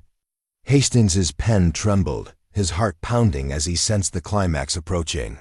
The suspects, seated in their high-backed chairs, seemed to shrink under Holmes's gaze, their earlier denials and half-truths exposed like cracks in a cathedral's foundation. The fire crackled, its warmth a stark contrast to the chill of the moment, and the distant toll of the cathedral's bell added a somber rhythm to the proceedings. Holmes paced slowly, his cane tapping a deliberate rhythm against the polished floor. "Let us reconstruct the night of the murder," he said, his tone calm but commanding. At 9 p.m., Father Benedict was seen by Mademoiselle Gray, speaking of shadows and the codex. At 10, Sister Margaret brought tea, noting a disordered desk. By 6 a.m., Madame Whitlock found him dead, strangled in a locked crypt, with a torn codex page, red wax, and a scuff mark as witnesses. The police, they point to Monsieur Voss, but the little gray cells, they see a deeper truth. He turned to Mr. Voss, whose sharp eyes glinted with defiance. "Monsieur Voss, you were seen near the crypt at dusk, yet you claim to have been in your lodgings by 9:30. The codex, a treasure you coveted, was it not worth a return visit under cover of the storm?" Voss's jaw tightened, his voice sharp. "I told you, Monsieur Poirot, I was in town. The codex is valuable, but I'm no killer. Check my lodgings. Mrs. Whitlock saw me there." Holmes's gaze shifted to Mrs. Whitlock, her stern face unyielding but her hands betraying a slight tremor. "Madame, you confirmed Monsieur Voss's presence in town, yet your storeroom held a cord like the one used in the murder. Did you not notice its absence, or perhaps see someone take it?" Mrs. Whitlock's lips pursed, her voice cold. "I don't track every item, monsieur. The storeroom is open to many. If a cord was taken, I didn't see it." Holmes nodded, his eyes narrowing as he turned to Dr. Carver, whose florid face glistened with sweat. "Doctor, your red sealing wax was found in the crypt, yet you claimed it was black. You were seen near the crypt, watching the door. Did you enter that night, perhaps to claim the codex for your own glory? Carver's spectacles slipped, his voice rising in protest. I've admitted the wax, but I didn't use it in the crypt. I was in my study, as I said. You're twisting facts, Monsieur Poirot. Holmes's mustache twitched, a sign of satisfaction. Twisting, Doctor. Nun, I am aligning them. And you, Sister Margaret, he said, turning to the nun, whose serene facade cracked under his scrutiny. You saw the desk's disarray, yet you did not mention a small detail, a candle, burning low, with red wax drippings on the table. Why? Did you omit this? Sister Margaret's rosary beads paused, her voice trembling. I didn't think it mattered. The candle was there, yes, but I thought it was Father Benedict's. I was wrong to stay silent. Holmes's gaze softened as he turned to Miss Grey, whose tears had dried, leaving a fragile determination in her eyes. Mademoiselle, your love for Father Benedict blinded you, but your honesty has shed light. The voices you heard describe. Them again. Was there a tone, a word, that struck you? Miss Grey's voice was soft but steady. It was a man's voice, low and urgent, arguing with Father Benedict. I heard the word betrayal, but nothing more. I was afraid and left. Holmes turned finally to Canon Rutherford, whose gaunt face was etched with guilt. Canon, you knew the Codex's secret, a betrayal by a 12th century bishop, a theft that funded this cathedral. Did you share this with anyone, perhaps someone who feared its exposure? Rutherford's prayer book trembled in his hands, his voice breaking. I told Dr. Carver in confidence days before. I thought he could help verify it. I never imagined it would lead to this. The room froze, the weight of Rutherford's admission like a thunderclap. Dr. Carver's face drained of color, his voice a hoarse whisper. You accuse me, Canon. I told no one. I only wanted to study the Codex, not destroy it. Holmes raised a hand, silencing the outburst. The trap, Ms. Amos, is set. The Codex's secret, the red wax, the cord. The voices, they point to a crime born of fear, of a truth too dangerous to reveal. One of you entered the crypt after 10 p.m., used a tool to tamper with the lock, and strangled Father Benedict with a cord from the storeroom. The red wax, it was your mistake, left in haste. The scuff mark, it betrays your presence. Confess now, or the little gray cells, they shall name you. The silence was suffocating, broken only by the fire's crackle and Miss Grey's stifled sob. Hastings's pen scratched, capturing the moment's intensity. Suddenly, Dr. Carver rose, his hands shaking, his voice a desperate plea. I didn't kill him, but I went to the crypt at 10:30 to beg for a look at the Codex. He was alive, arguing with someone, a man, I couldn't see who. I left when I heard the voices, fearing scandal. I swear, I didn't touch him. Holmes's eyes gleamed with triumph. A half-truth, Doctor, but a step toward the light. You saw more than you admit, and your silence, it protected the guilty. We shall search your study, your rooms, and the truth, it shall emerge. As the group dispersed, their faces heavy with fear and guilt, Holmes lingered by the window, his gaze fixed on the cathedral's spire. The trap, Hastings, it has caught a thread. Carver's admission, it narrows the net. The Codex is secret. It is the key, and the killer, they are close. Hastings's notebook felt like a weapon, its pages a map to the truth. The questions swirled. Who had argued with Father Benedict? Whose red wax betrayed their presence? And what shadow of betrayal, centuries old, had driven a killer to act? Chapter 10. The reveal. The rectory parlor of St. Aldhelm's Cathedral, cloaked in the deepening shadows of evening, seemed to hold its breath as the weight of the unfolding mystery pressed upon its walls.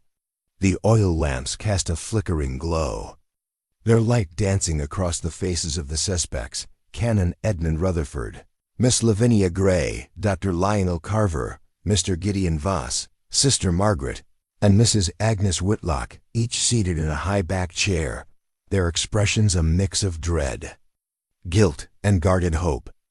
Captain Hastings stood at his writing desk, his notebook a dense chronicle of clues: the torn codex page, the red sealing wax, the scuff mark, the hempen cord, the voices in the crypt, and the ancient betrayal that had stirred a modern murder. Sherlock Holmes, his tailored suit impeccable, stood at the center of the room, his mustache twitching with the quiet triumph of a mind that had unraveled the puzzle. His sharp eyes, alive with the work of his little gray cells, gleamed with certainty as he prepared to lift the final veil from the murder of Father Benedict. Holmes clasped his hands behind his back, his voice a velvet blade cutting through the parlor's stifling silence. "Mesdames et messieurs," he began, "the murder of Father Benedict is a crime of precision, born of a secret too dangerous to be revealed. The clues, the codex, the wax, the cord, the scuff mark, the voices, they have led us to the truth. And now the little gray cells shall name the guilty." Hastings's pen trembled, his heart pounding as the moment of revelation arrived.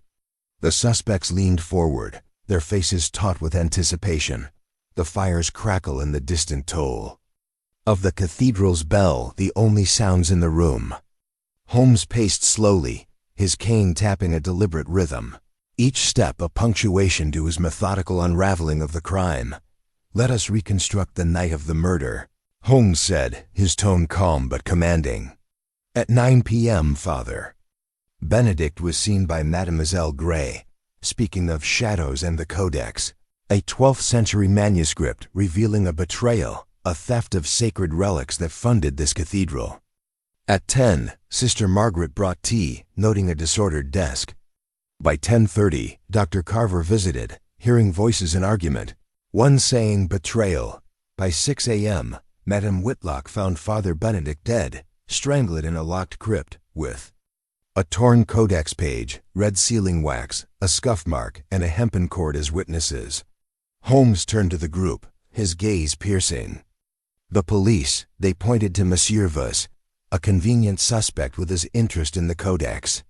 But the little gray cells, they saw a deeper truth. The codex's secret, a scandal that could ruin St. Aldhelm's, was the motive, and the killer, they acted to protect it. He paused, his eyes settling on Canon Rutherford, whose gaunt face paled under the scrutiny.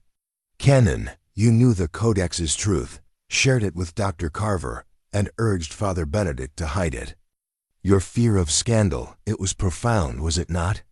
Rutherford's prayer book trembled in his hands, his voice a whisper. "I feared for the cathedral's honor, Monsieur Poirot, but I did not kill him." Holmes nodded, his gaze shifting to Miss Gray, whose tear-streaked face betrayed her anguish. "Mademoiselle Gray, your love for Father Benedict blinded you, but your honesty revealed the voices in the crypt. You heard a man arguing, but you did not see him." Miss Gray nodded, her voice soft. "I was afraid, but I swear, I didn't harm him." Holmes turned to Dr. Carver, whose florid face glistened with sweat. "Doctor, you admitted to visiting the crypt at 10:30, hearing voices, yet you fled, fearing scandal. Your red sealing wax was found on the codex page. Why did you lie about it?" Carver's spectacles slipped, his voice hoarse. I used the wax to mark a letter, not the codex. I didn't kill him, I swear." Holmes's eyes flicked to Mr. Voss, whose sharp gaze wavered. "Monsieur Voss, your alibi holds, but your greed for the codex clouded your candor. You saw nothing, yet your silence protected another." Voss's jaw tightened, but he remained silent.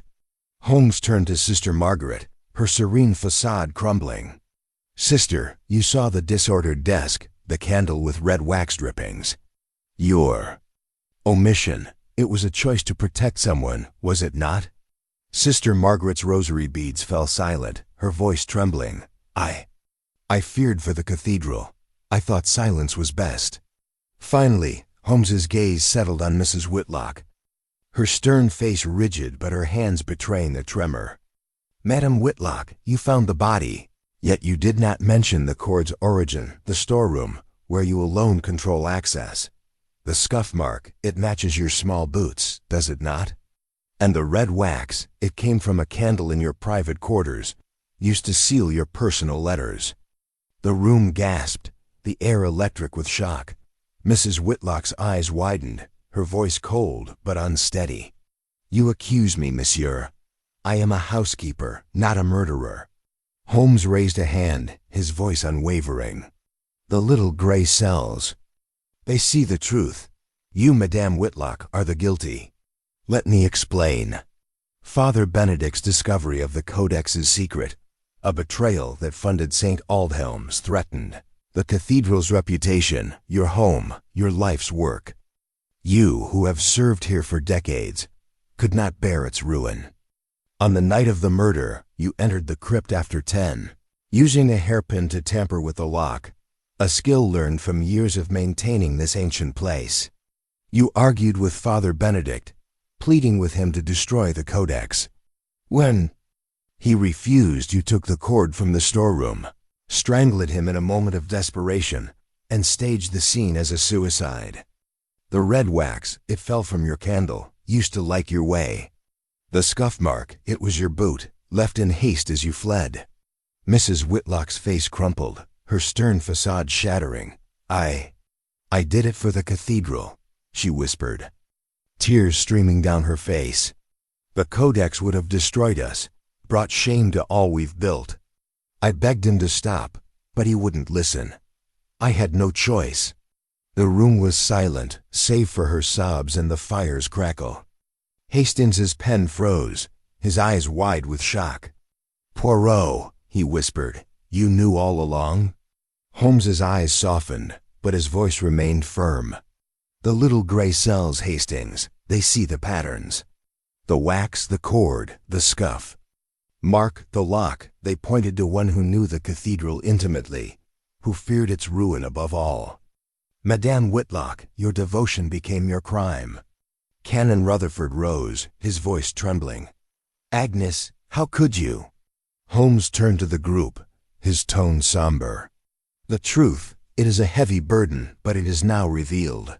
The cathedral's shadow, it was not a ghost, but a woman's fear. Inspector Hargreaves, you may take her. As the inspector led Mrs. Whitlock away, her head bowed, the suspect sat in stunned silence. Hastings's notebook felt like a relic of the truth, and the questions that had haunted him, who argued with Father Benedict, whose wax betrayed them, were answered at last. Holmes lingered by the fire, his gaze distant. The trap, Hastings. It has sprung. The truth, it is a light that dispels even the darkest shadows. Chapter 11. The reflection the late afternoon sun cast long, golden rays through the tall windows of Blackthorn Cathedral's library, bathing the ancient oak shelves in a warm amber glow. The air was heavy with the scent of old leather and polished wood, a quiet sanctuary amidst the storm of suspicion that had engulfed the cathedral's inhabitants. Hercule Poirot sat at the head of a long polished table, his hands folded neatly before him, his eyes half closed in contemplation. To his left, Captain Hastings leaned forward, his notebook open, his pen poised to capture every word. The suspects, weary and apprehensive, had dispersed after the dramatic confrontation in the chapter house, leaving Poirot and Hastings alone to reflect on the case's resolution. Hastings, mon ami, Poirot began, his voice low and measured. It is in the aftermath of such affairs that one must pause and consider the intricacies of human nature. The mind, it is a labyrinth. Is it not? And yet, it is within this labyrinth that we find the truth. Hastings nodded, though his brow furrowed slightly. I must say, Poirot, your method in unraveling this mystery was nothing short of extraordinary. But I confess, I'm still piecing together how you arrived at the conclusion so swiftly. The clues, they seemed so disparate at first. Poirot's lips curled into a faint, satisfied smile. Disparate, you say? Non, Hastings. To the untrained eye, perhaps, but to Hercule Poirot, each clue is a thread in the tapestry of truth.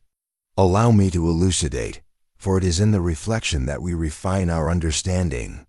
He leaned back in his chair, his fingers steepled before him, and began to recount the case with the precision of a master storyteller. From the moment we arrived at Blackthorn Cathedral, I observed that this was no ordinary crime. The murder of Lady Eleanor Grayson strangled in the crypt, her body arranged with such deliberate care, was not the act of a brute or a madman. No, it was a crime of calculation, of passion cloaked in reason. The question, as always, was why. Hastings scribbled furiously, his eyes fixed on Poirot. The scarf, Poirot, the silk scarf found in the crypt. That was the key, wasn't it? Precisement, Poirot replied, his eyes gleaming. The scarf, Monsieur Hastings, was not merely a murder weapon. It was a symbol, a relic of betrayal. You will recall that it bore the monogram Egeline Grayson's initials. Yet it was not her scarf. It belonged to her late sister, Eliza, who died under mysterious circumstances 2 years prior. The choice of this scarf was no accident. It was a message, a declaration of motive rooted in the past.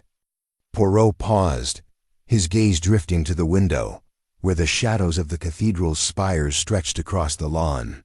The suspects, they were a circle of secrets, each with their own burdens. The Reverend Thomas Blackthorne, with his fervent devotion to the cathedral's restoration, yet his accounts showed discrepancies, money diverted to unknown ends. Miss Clara Henshaw, the organist, whose love for Lady Eleanor was unrequited, her heart torn by jealousy. Dr. Julian Carver, the physician, whose medical expertise made him a master of poisons, yet his alibi for the night of the murder was curiously vague. And then, young Mr. Edward Langley, the architect, whose designs for the cathedral's new wing were funded by Lady Eleanor, but whose ambition burned brighter than his loyalty. Hastings interjected, but Poirot, it was the maid Margaret Poole who surprised me most. She seemed so unassuming, so meek. Poirot's eyes twinkled with amusement. Ah, Hastings, how often the quiet ones conceal the deepest passions. Margaret Poole, the maid who overheard every whispered secret, who moved through the cathedral unseen. It was she who revealed, under my gentle pressure, the truth of Lady Eleanor's affair with Dr. Carver, a secret that threatened to ruin him. But it was not Dr. Carver who killed her. No, it was Margaret herself, driven by a motive older and more personal than we first imagined. He leaned forward, his voice dropping to a conspiratorial whisper. You see, Hastings, Margaret Poole was not merely a servant. She was the illegitimate daughter of Eliza Grayson, Lady Eleanor's sister. The scarf, Eliza's scarf, was Margaret's only keepsake from her mother, who died in disgrace after being cast out by the Grayson family. Lady Eleanor, in her arrogance, had worn it as a trophy, unaware of its significance to Margaret. When Eleanor discovered Margaret's true identity and threatened to expose her, to cast her out as her mother had been, Margaret's rage could no longer be contained. She followed Eleanor to the crypt, where, in a moment of fury, she used the scarf to strangle her. Hastings shook his head in disbelief. But the alibis, Margaret's alibi was corroborated by the cook, Mrs. Tate. And that was the genius of her deception, Poirot said, tapping his temple. Mrs. Tate, a kind but forgetful woman, swore she saw Margaret in the kitchen at 10 o'clock. But the clock in the kitchen, it was 5 minutes slower. Detail I confirmed by examining the mechanism myself. Margaret had slipped away for those crucial minutes, committed the deed, and returned before anyone noticed. The crypt, with its single entrance, ensured no one saw her enter or leave. And the arrangement of the body, Eleanor's hands folded, her face serene, was Margaret's attempt to atone, to grant her victim a semblance of peace. Hastings leaned back, exhaling heavily. It's astonishing, Poirot. The way you pieced it together, the scarf, the clock, the hidden lineage. But how did you know to focus on Margaret? Poirot's smile was enigmatic. It is the method, Hastings, always the method.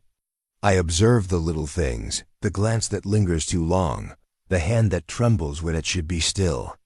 Margaret's Demeanor so calm, so controlled, was a mask. But her eyes, they betrayed her. When I mentioned the scarf, her composure faltered, if only for a moment. It was enough. From there, it was a matter of reconstructing the puzzle each piece, from the cathedral's blueprints to the whispered conversations in the cloister, pointed to her. He rose from his chair, smoothing his impeccable suit. And now, Hastings, the case is closed. The police have their culprit, and Blackthorn Cathedral will return to its quietude, though I suspect the whispers of this affair will linger in its stones for years to come. Hastings closed his notebook, his expression one of awe. You never cease to amaze me, Poirot. But tell me, what now? Will you stay for the inquest? Poirot shook his head, his mustache twitching with a hint of amusement. Non, mon ami. The inquest, it is for the police and the coroner. Hercule Poirot's work is done. I shall return to London, where no doubt another puzzle awaits. But first, he paused, glancing at the table, where a silver tray held a teapot and cups. A cup of tisane, I think, to restore the little gray cells. As Hastings poured the tea, Poirot's gaze drifted to the window once more, his mind already turning to the next mystery. The cathedral, with its shadowed arches and ancient secrets, stood silent, its truths laid bare by the meticulous Belgian detective. And so, with the sun dipping below the horizon, Hercule Poirot prepared to take his leave, his work in the shadowed cathedral complete. Chapter 12. The Departure. The morning mist clung to the grounds of Blackthorn Cathedral, shrouding the ancient stone walls in a veil of silver. The air was crisp, carrying the faint scent of damp earth and the distant toll of the cathedral bell, which rang out in mournful cadence.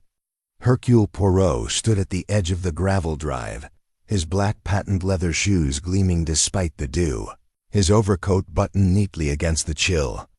Beside him, Captain Hastings adjusted his scarf, his breath visible in the cool air as he glanced back at the towering spires of the cathedral, now silent after the storm of the past days. "Poirot," Hastings said, his voice tinged with a mixture of relief and lingering unease, "I must say, this place feels different now. The mystery is solved, yet there's a heaviness in the air, don't you think?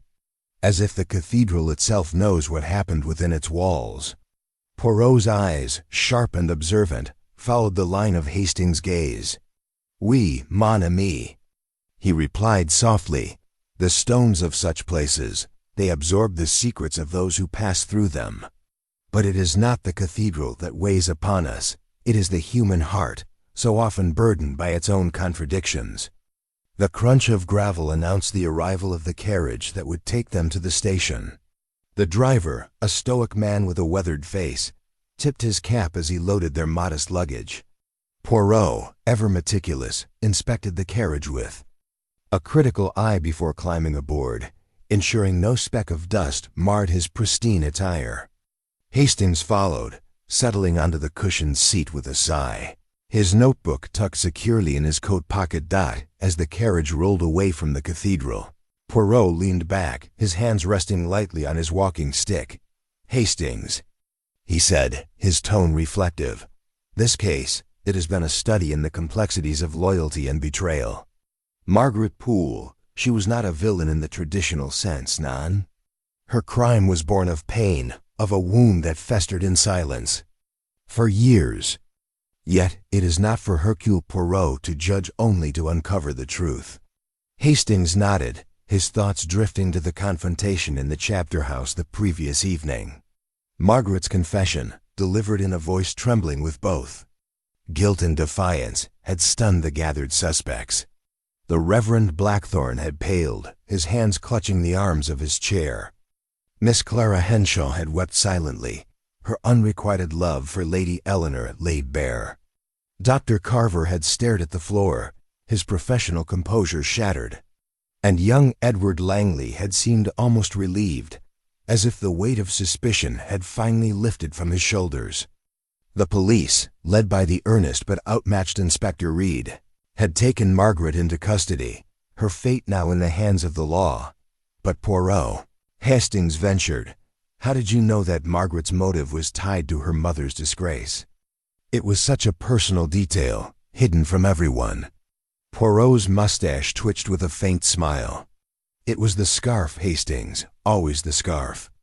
When I saw it in the crypt, I noted its age, its delicate embroidery too fine for a maid's possession, yet too personal for Lady Eleanor to have worn so carelessly.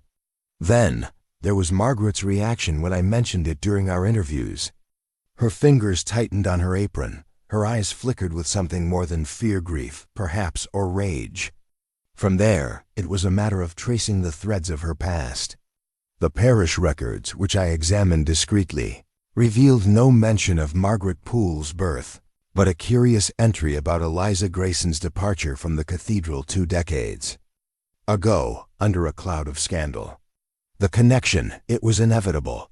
Hastings shook his head in admiration. You make it sound so simple, Poirot. But the way you piece together the timeline, the clock in the kitchen, the crypt's single entrance, it was nothing short of genius. Genius? Poirot waved a hand dismissively, though his eyes gleamed with quiet pride. None, Hastings. It is merely the application of order and method. The little gray cells, they do not rest until every piece fits perfectly into place. Consider the clock, 5 minutes slow, a detail overlooked by all but Poirot. And the crypt, with its narrow passage, ensured that Margaret could enter and leave unseen, provided she timed her absence precisely. The scarf, the clock, the crypt, these were not random elements, but parts of a whole, a narrative written in the language of logic. The carriage rattled along the winding road, the cathedral fading into the mist behind them. Hastings glanced out the window, his thoughts turning to the other suspects. What will become of them, do you think? The Reverend, Clara, Dr. Carver, and young Langley, they all seemed so entangled in their own secrets. Poirot's expression grew pensive. The Reverend Blackthorne will continue his work, though I suspect he will be more cautious with the cathedral's funds. His ambition, it nearly led him astray, but he is not without redemption.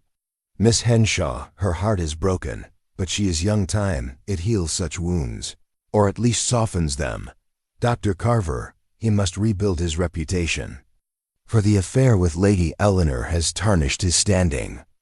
As for Mr. Langley, his ambition will carry him far, but he must learn to temper it with integrity. They are, all of them, human and thus flawed, but they are not murderers. Hastings frowned, his mind still grappling with the case's intricacies.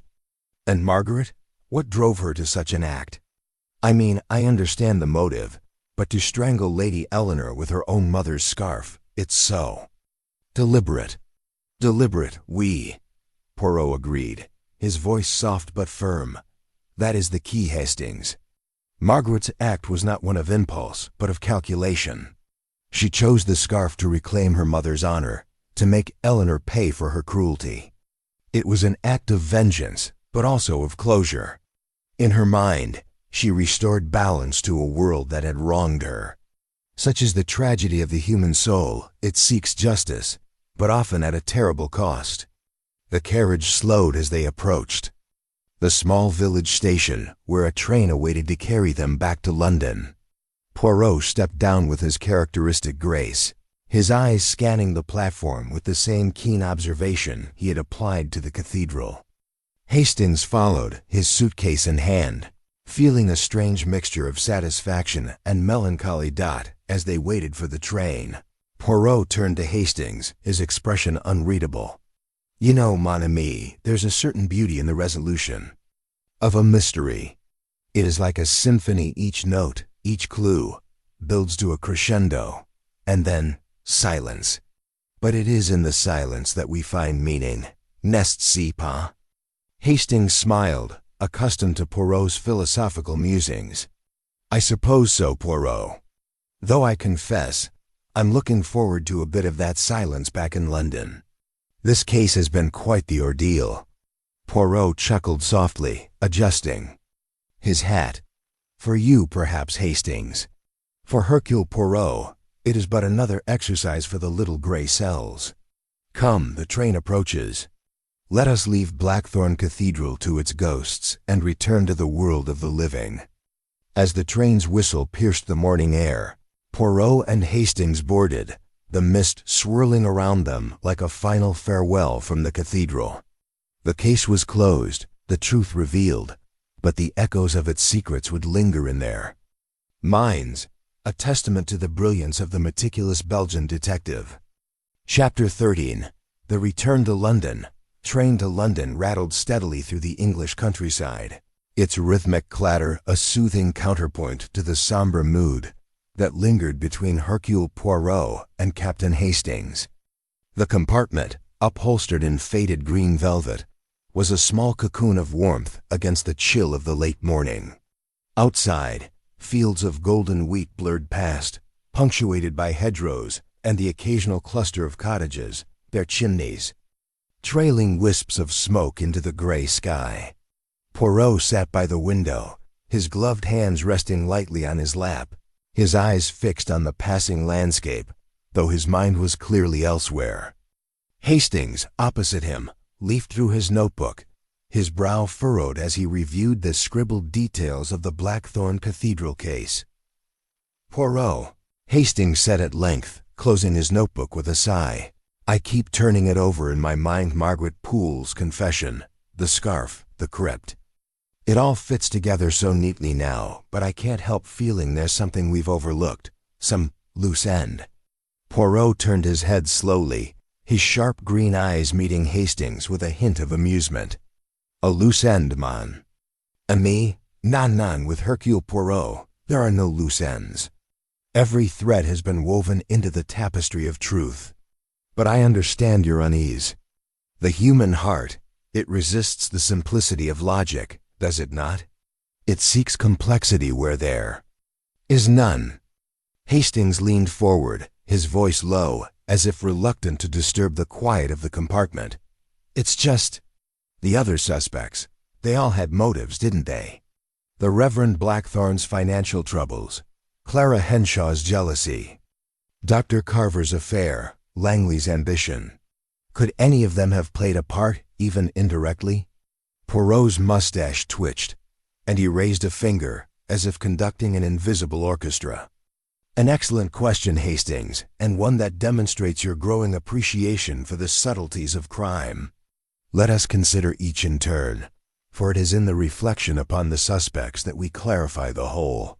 He settled back, his voice taking on the measured cadence of a lecturer. "The Reverend Thomas Blackthorn, his accounts, they were indeed irregular.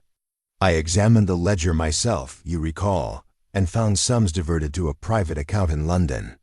But this was not the work of a murderer. It was the desperation of a man trying to preserve his cathedral, misguided though it was. His sin was one of pride, not violence. He had no hand in Lady Eleanor's death, though his secrecy made him appear guilty." Hastings nodded, jotting a quick note. "And Clara Henshaw?" Her devotion to Lady Eleanor seemed so intense. "I thought perhaps her jealousy might have driven her to something drastic." "Clara, oui," Poirot said, his tone softening. "Her heart, it was broken, but not her spirit. Her love for Lady Eleanor was genuine, if unreciprocated, and her tears in the chapter house were those of grief, not guilt. The clue, Hastings, was in her music. The organ piece she played the morning after the murder Bacchus toccata, and fugue was too precise, too controlled for a soul consumed by murderous rage. A killer, they falter. Clara did not. And Dr. Carver?" Hastings pressed. His affair with Lady Eleanor was a scandal waiting to happen. Surely he had reason to silence her. Poirot's eyes narrowed slightly, a glint of satisfaction. In them, Dr. Julian Carver, the man of medicine with a heart too easily swayed. "Oui, his liaison with Lady Eleanor was a motive, but consider the man himself. He is a coward, Hastings, not a killer. His vague alibi, his nervous demeanor, these were the signs of a man hiding shame, not murder. The poison he carried in his medical bag which Inspector Reed so eagerly seized upon, was merely laudanum prescribed for Lady Eleanor's insomnia. No, Carver's crime was infidelity, not homicide. Hastings rubbed his chin, his expression thoughtful. That leaves Edward Langley. His ambition was palpable, and Lady Eleanor's funding was his lifeline. If she had withdrawn her support— Precisement, Poirot interjected, his voice sharp. Young Langley, with his grand designs and fiery temper, was a tempting suspect, but his alibi, Hastings, it was unshakable. The blueprints he showed us, time-stamped by the cathedral's architect in London, proved he was in his study until midnight, hours after the murder. His ambition, it burned brightly, but it did not lead him to kill. His future, it depended on Lady Eleanor's patronage, not her death. Hastings exhaled, leaning back in his seat. So it truly was Margaret Poole alone. Her motive, her opportunity, her execution, all aligns. We, Hastings, Poirot said, his voice now calm and resolute. Margaret Poole, the invisible maid, whose quiet steps and hidden pain went unnoticed by all but Poirot. The scarf, the clock, the crypt, these were her tools, and her mother's disgrace was her fire. She acted alone, driven by a wound that only vengeance could soothe. The train slowed as it approached a small station, the platform bustling with passengers and porters. Poirot glanced out the window, his expression unreadable. You see, Hastings, the beauty of a mystery lies in its clarity. The clues, they are not random. They are the language of truth, spoken softly to those who listen. Hercule Poirot, he listens always. Hastings smiled, accustomed to Poirot's penchant for dramatic pronouncements. And what now, Poirot? Back to London, to your flat in Whitehaven Mansions, and a well-earned rest? Poirot's eyes twinkled with mischief. Rest, Hastings? Non. The little grey cells, they do not rest. London, it is a city of secrets, and already I sense another puzzle awaiting us. Perhaps a cup of tisane, a moment of quiet, and then— he paused, his gaze distant.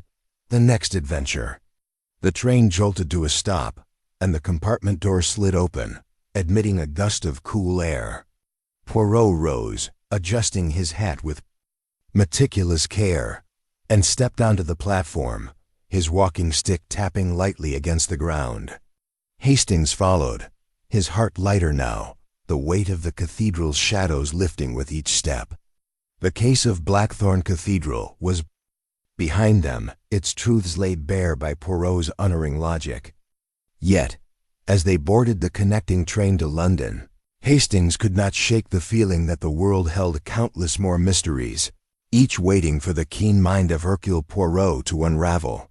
The whistle sounded, and the train pulled away, carrying the detective and his companion toward the city, where new challenges and hidden truths awaited in the fog-shrouded streets. Chapter 14. The London fog enveloped the city like a velvet shroud as Hercule Poirot and Captain Hastings stepped off the train at Paddington Station. The platform bustled with the clamor of porters, the hiss of steam, and the hurried footsteps of travelers, yet Poirot moved through the chaos with his characteristic composure, his small, precise steps undeterred by the crowd. Hastings, trailing behind with their luggage, cast an appreciative glance at the familiar sights of the capital, though his mind still lingered on the shadowed halls of Blackthorn Cathedral. Poirot, Hastings said, catching up as they exited. The station, I must say, I'm glad to be back in London. The cathedral was all very dramatic, but there's something comforting about the city, even with this fog. Poirot's mustache twitched with a faint smile. Oui, Hastings, London has its charms, though its fog conceals as many secrets as it reveals. But come, we must hasten to Whitehaven Mansions. I anticipate a warm fire and a cup of tisane to restore the little grey cells after our journey. They hailed a cab, and soon the clatter of hooves on cobblestones carried them through the misty streets. The city was alive with its usual rhythm vendors calling out, omnibuses rumbling, and the occasional peal of a church bell cutting through the haze. Poirot sat in silence, his gloved hands folded over the head of his walking stick, his eyes half closed as if in meditation. Hastings, accustomed to his friend's introspective moments, contented himself with watching the passing storefronts, their gaslit signs glowing faintly in the gloom. Upon arriving at Poirot's immaculate flat in Whitehaven Mansions, they were greeted by the ever-efficient George, Poirot's valet, who took their coats and hats with a deferential nod. The sitting room was a haven of order, its polished furniture and neatly arranged books a stark contrast to the chaotic emotions of the cathedral case. A fire crackled in the hearth, casting a warm glow over the room, and a silver tray bearing a teapot and cups awaited them. "George, you are a treasure," Poirot said, settling into his favorite armchair with a sigh of satisfaction. "A tisane, si vous plaît, and perhaps a biscuit or two. The journey, it has been taxing." As George prepared the tea, Hastings noticed a small envelope on the side table, its cream-colored paper sealed with a wax crest. "What's this?" "Poirot?" he asked, picking it up. "It's addressed to you, and it looks rather official." Poirot's eyes sharpened as he took the envelope, his fingers tracing the crest, a stylized rose, reminiscent of the Grayson family emblem. "Curio," he murmured, breaking the seal with a deft movement. He unfolded the single sheet of paper within, his expression growing more intent with each line he read. Hastings leaned forward, his curiosity piqued. "Well, what does it say?" Poirot held up a hand, signaling for silence as he finished reading. When he lowered the letter, his face was a mask of contemplation, though a spark of intrigue danced in his eyes. "It is from the Reverend Thomas Blackthorne," he said, his voice low. "Written, it seems, just before we departed the cathedral. He expresses his gratitude for my resolution of the case. But there is more, a confession of sorts, though." "Not of murder." Hastings' eyebrows shot up. "A confession? What now, Poirot? Don't tell me we missed something." Non, Hastings, calm yourself," Poirot said, his tone reassuring but firm. "It is not a confession of guilt, but of knowledge. The Reverend, it seems, was aware of Margaret Poole's true parentage. He knew she was Eliza Grayson's daughter, though he kept this secret to protect the cathedral's reputation, and he claims Margaret herself. He writes that he suspected her pain but did not foresee her actions. He begs my discretion lest this knowledge bring further shame to the Grayson family." Hastings exhaled, shaking his head. "Good heavens, Poirot. So Blackthorne knew all along and said nothing? Well, it's rather cowardly, isn't it?" Poirot's lips pursed slightly, a gesture that conveyed both agreement and disapproval. Cowardly, perhaps, but human. The Reverend, he is a man of faith, yet also of ambition. To reveal Margaret's lineage would have invited scandal, threatening the cathedral's restoration, his life's work. He chose silence, as many do, to preserve what he held dear. But this letter, it confirms what I suspected. The cathedral was a crucible of secrets, each guarded fiercely by those within its walls. He folded the letter carefully and placed it in his pocket, his movements deliberate. "This, Hastings, is why Hercule Poirot does not rely on the confessions of others. The truth, it lies in the details, the scarf, the clock, the whispered conversations overheard by the maid.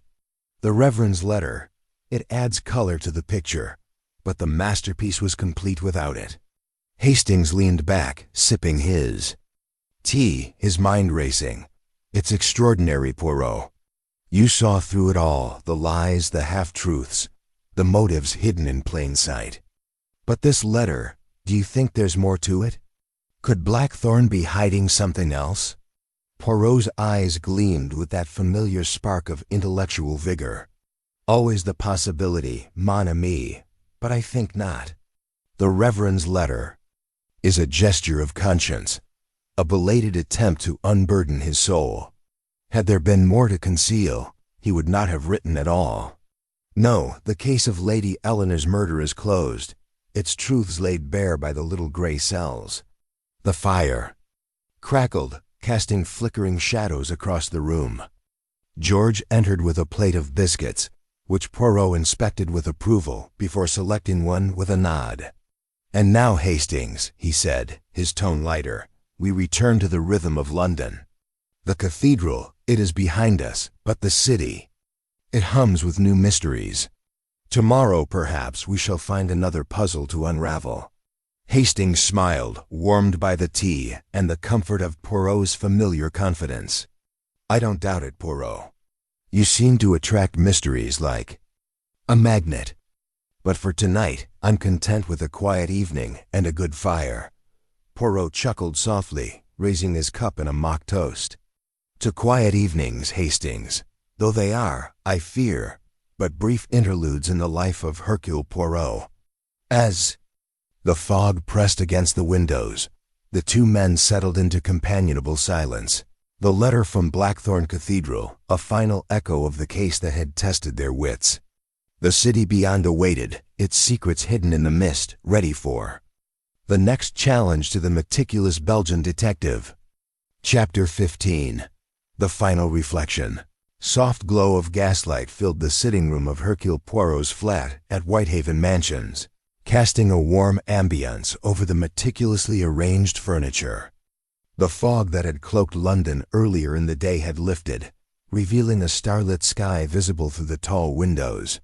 Poirot sat in his favorite armchair, a delicate porcelain cup of tisane cradled in his hands, his eyes half closed in contemplation. Across from him, Captain Hastings lounged on the settee, his legs crossed, a glass of whiskey in hand, his expression one of quiet satisfaction tempered by lingering curiosity. The case of Blackthorn Cathedral was behind them, yet its echoes lingered, like the faint toll of a distant bell. "Hastings, mon ami," Poirot began, his voice low and melodic. "It is in the quiet moments after a case that one truly appreciates the symmetry of truth. The affair at Blackthorn Cathedral, it was a puzzle of the heart as much as of the mind, n'est-ce pas?" Hastings nodded, swirling the amber liquid in his glass. "Indeed, Poirot. I must say, this case has left me rather thoughtful. The way you unraveled Margaret Poole's motive, it was like watching an artist paint a masterpiece, stroke by stroke. But I can't help wondering, do you ever find these cases weigh on you? The tragedy of it all, I mean." Poirot's mustache twitched, and he set his cup down with deliberate care, his fingers brushing the saucer to ensure its perfect alignment. "Weigh on me, Hastings. Not in the way you mean. The tragedy, it is the canvas upon which the truth is painted. Without it, there would be no mystery, no challenge for the little gray cells. But I confess there is a certain melancholy in seeing the human soul laid bare, its passions and pains exposed." He leaned back, his gaze drifting to the fire, which crackled softly in the hearth. "Consider Margaret Poole," he continued. "A woman of humble station, yet driven by a wound so deep it consumed her. Her mother's disgrace, her own invisibility in the shadow of the Grayson family, these were the sparks that ignited her. Crime. And yet, in her act of vengeance, she sought not only retribution, but redemption. A way to honor her mother's memory. It is a paradox, Hastings, that the heart can be so cruel and so noble at once." Hastings took a sip of his whiskey, his brow furrowing. "It's a grim sort of justice, though, isn't it? Strangling Lady Eleanor with her own sister's scarf. It's almost poetic, in a macabre way." "Poetic, oui," Poirot agreed, his eyes gleaming with intellectual relish. "And that is the beauty of a crime solved by Hercule Poirot. The clues, they are not mere fragments. They are verses in a poem, each line leading to the inevitable conclusion. The scarf, with its monogram, e.g., it was not merely a weapon, but a symbol, a cry from the past. The clock in the kitchen, 5 minutes slow, was a whisper of opportunity. The crypt, with its single entrance, was a stage for a solitary act. Together, they formed a narrative that only Poirot could read." Hastings shook his head. a wry smile playing on his lips. "You make it sound so elegant, Poirot, but I was stumbling in the dark until the very end." The other suspects Blackthorne, Clara, Carver, Langley, they all seemed plausible culprits. "How do you always see through the fog of deception?" Poirot's smile was enigmatic, his fingers steepled before him. "It is the method, Hastings, always the method. The mind, it must be orderly, precise. I observe the details, the glance that betrays, the gesture that reveals. I listen to the silences as much as the words. Each suspect, they carried their own secrets, but only Margaret's secret was tied to the act itself. The Reverend Blackthorne's financial indiscretions, Clara Henshaw's unrequited love, Dr. Carver's affair, Edward Langley's ambition, these were distractions, red herrings that clouded the truth. But to Poirot, the truth is always clear, provided one looks with the eyes of logic." He paused, his gaze softening as he regarded his friend. "And you, Hastings, you play your part admirably. Your questions, your doubts, they sharpen my focus like a whetstone to a blade. Without you, the little gray cells would lack their spark." Hastings flushed, both pleased and embarrassed by the compliment. "Well, I'm glad to be of some use, Poirot, though I'll never quite understand how you do it. That letter from Blackthorne, for instance, knowing Margaret's parentage and keeping it secret. It's a heavy burden to carry." The letter," Poirot said, his tone thoughtful. "It was a final piece of the puzzle, though not essential to its solution. The Reverend, he chose silence to protect his cathedral, but in doing so, he allowed a wound to fester. It is a lesson, Hastings, that secrets, they have a way of demanding their due. Had he spoken sooner, perhaps Margaret's pain might have found another outlet. But such is the way of human nature, it guards its truths too closely until they burst forth in tragedy." The firelight danced across Poirot's face, highlighting the sharp lines of his features. He reached for his tisane, taking a sip before continuing. "And yet, Hastings, there is a satisfaction in this work. To bring order to chaos, to illuminate the shadows with the light of reason. This is the calling of Hercule Poirot. The cathedral, with its ancient stones and hidden sins, is at peace now, its secrets laid bare. And we return to London, to the rhythm of life, ready for the next challenge." Hastings raised his glass, a grin spreading across his face. "To the next challenge, then, Poirot. Though I hope it's a bit less grim than this one." Poirot chuckled, a rare sound that warmed the room. "Grim or not, mon ami, the little gray cells are always prepared. But for tonight, let us enjoy the calm. A good fire, a fine whiskey for you, and a tisane for Poirot. These are the rewards of a case well solved." As the clock on the mantel struck 9, the two men fell into a companionable silence, the weight of the Blackthorne Cathedral case settling into memory. Outside, the city hummed with its endless secrets, but within the walls of Whitehaven Mansions, all was order and calm. Hercule Poirot, the meticulous Belgian detective, had once again triumphed, his logic unerring, his insight unparalleled.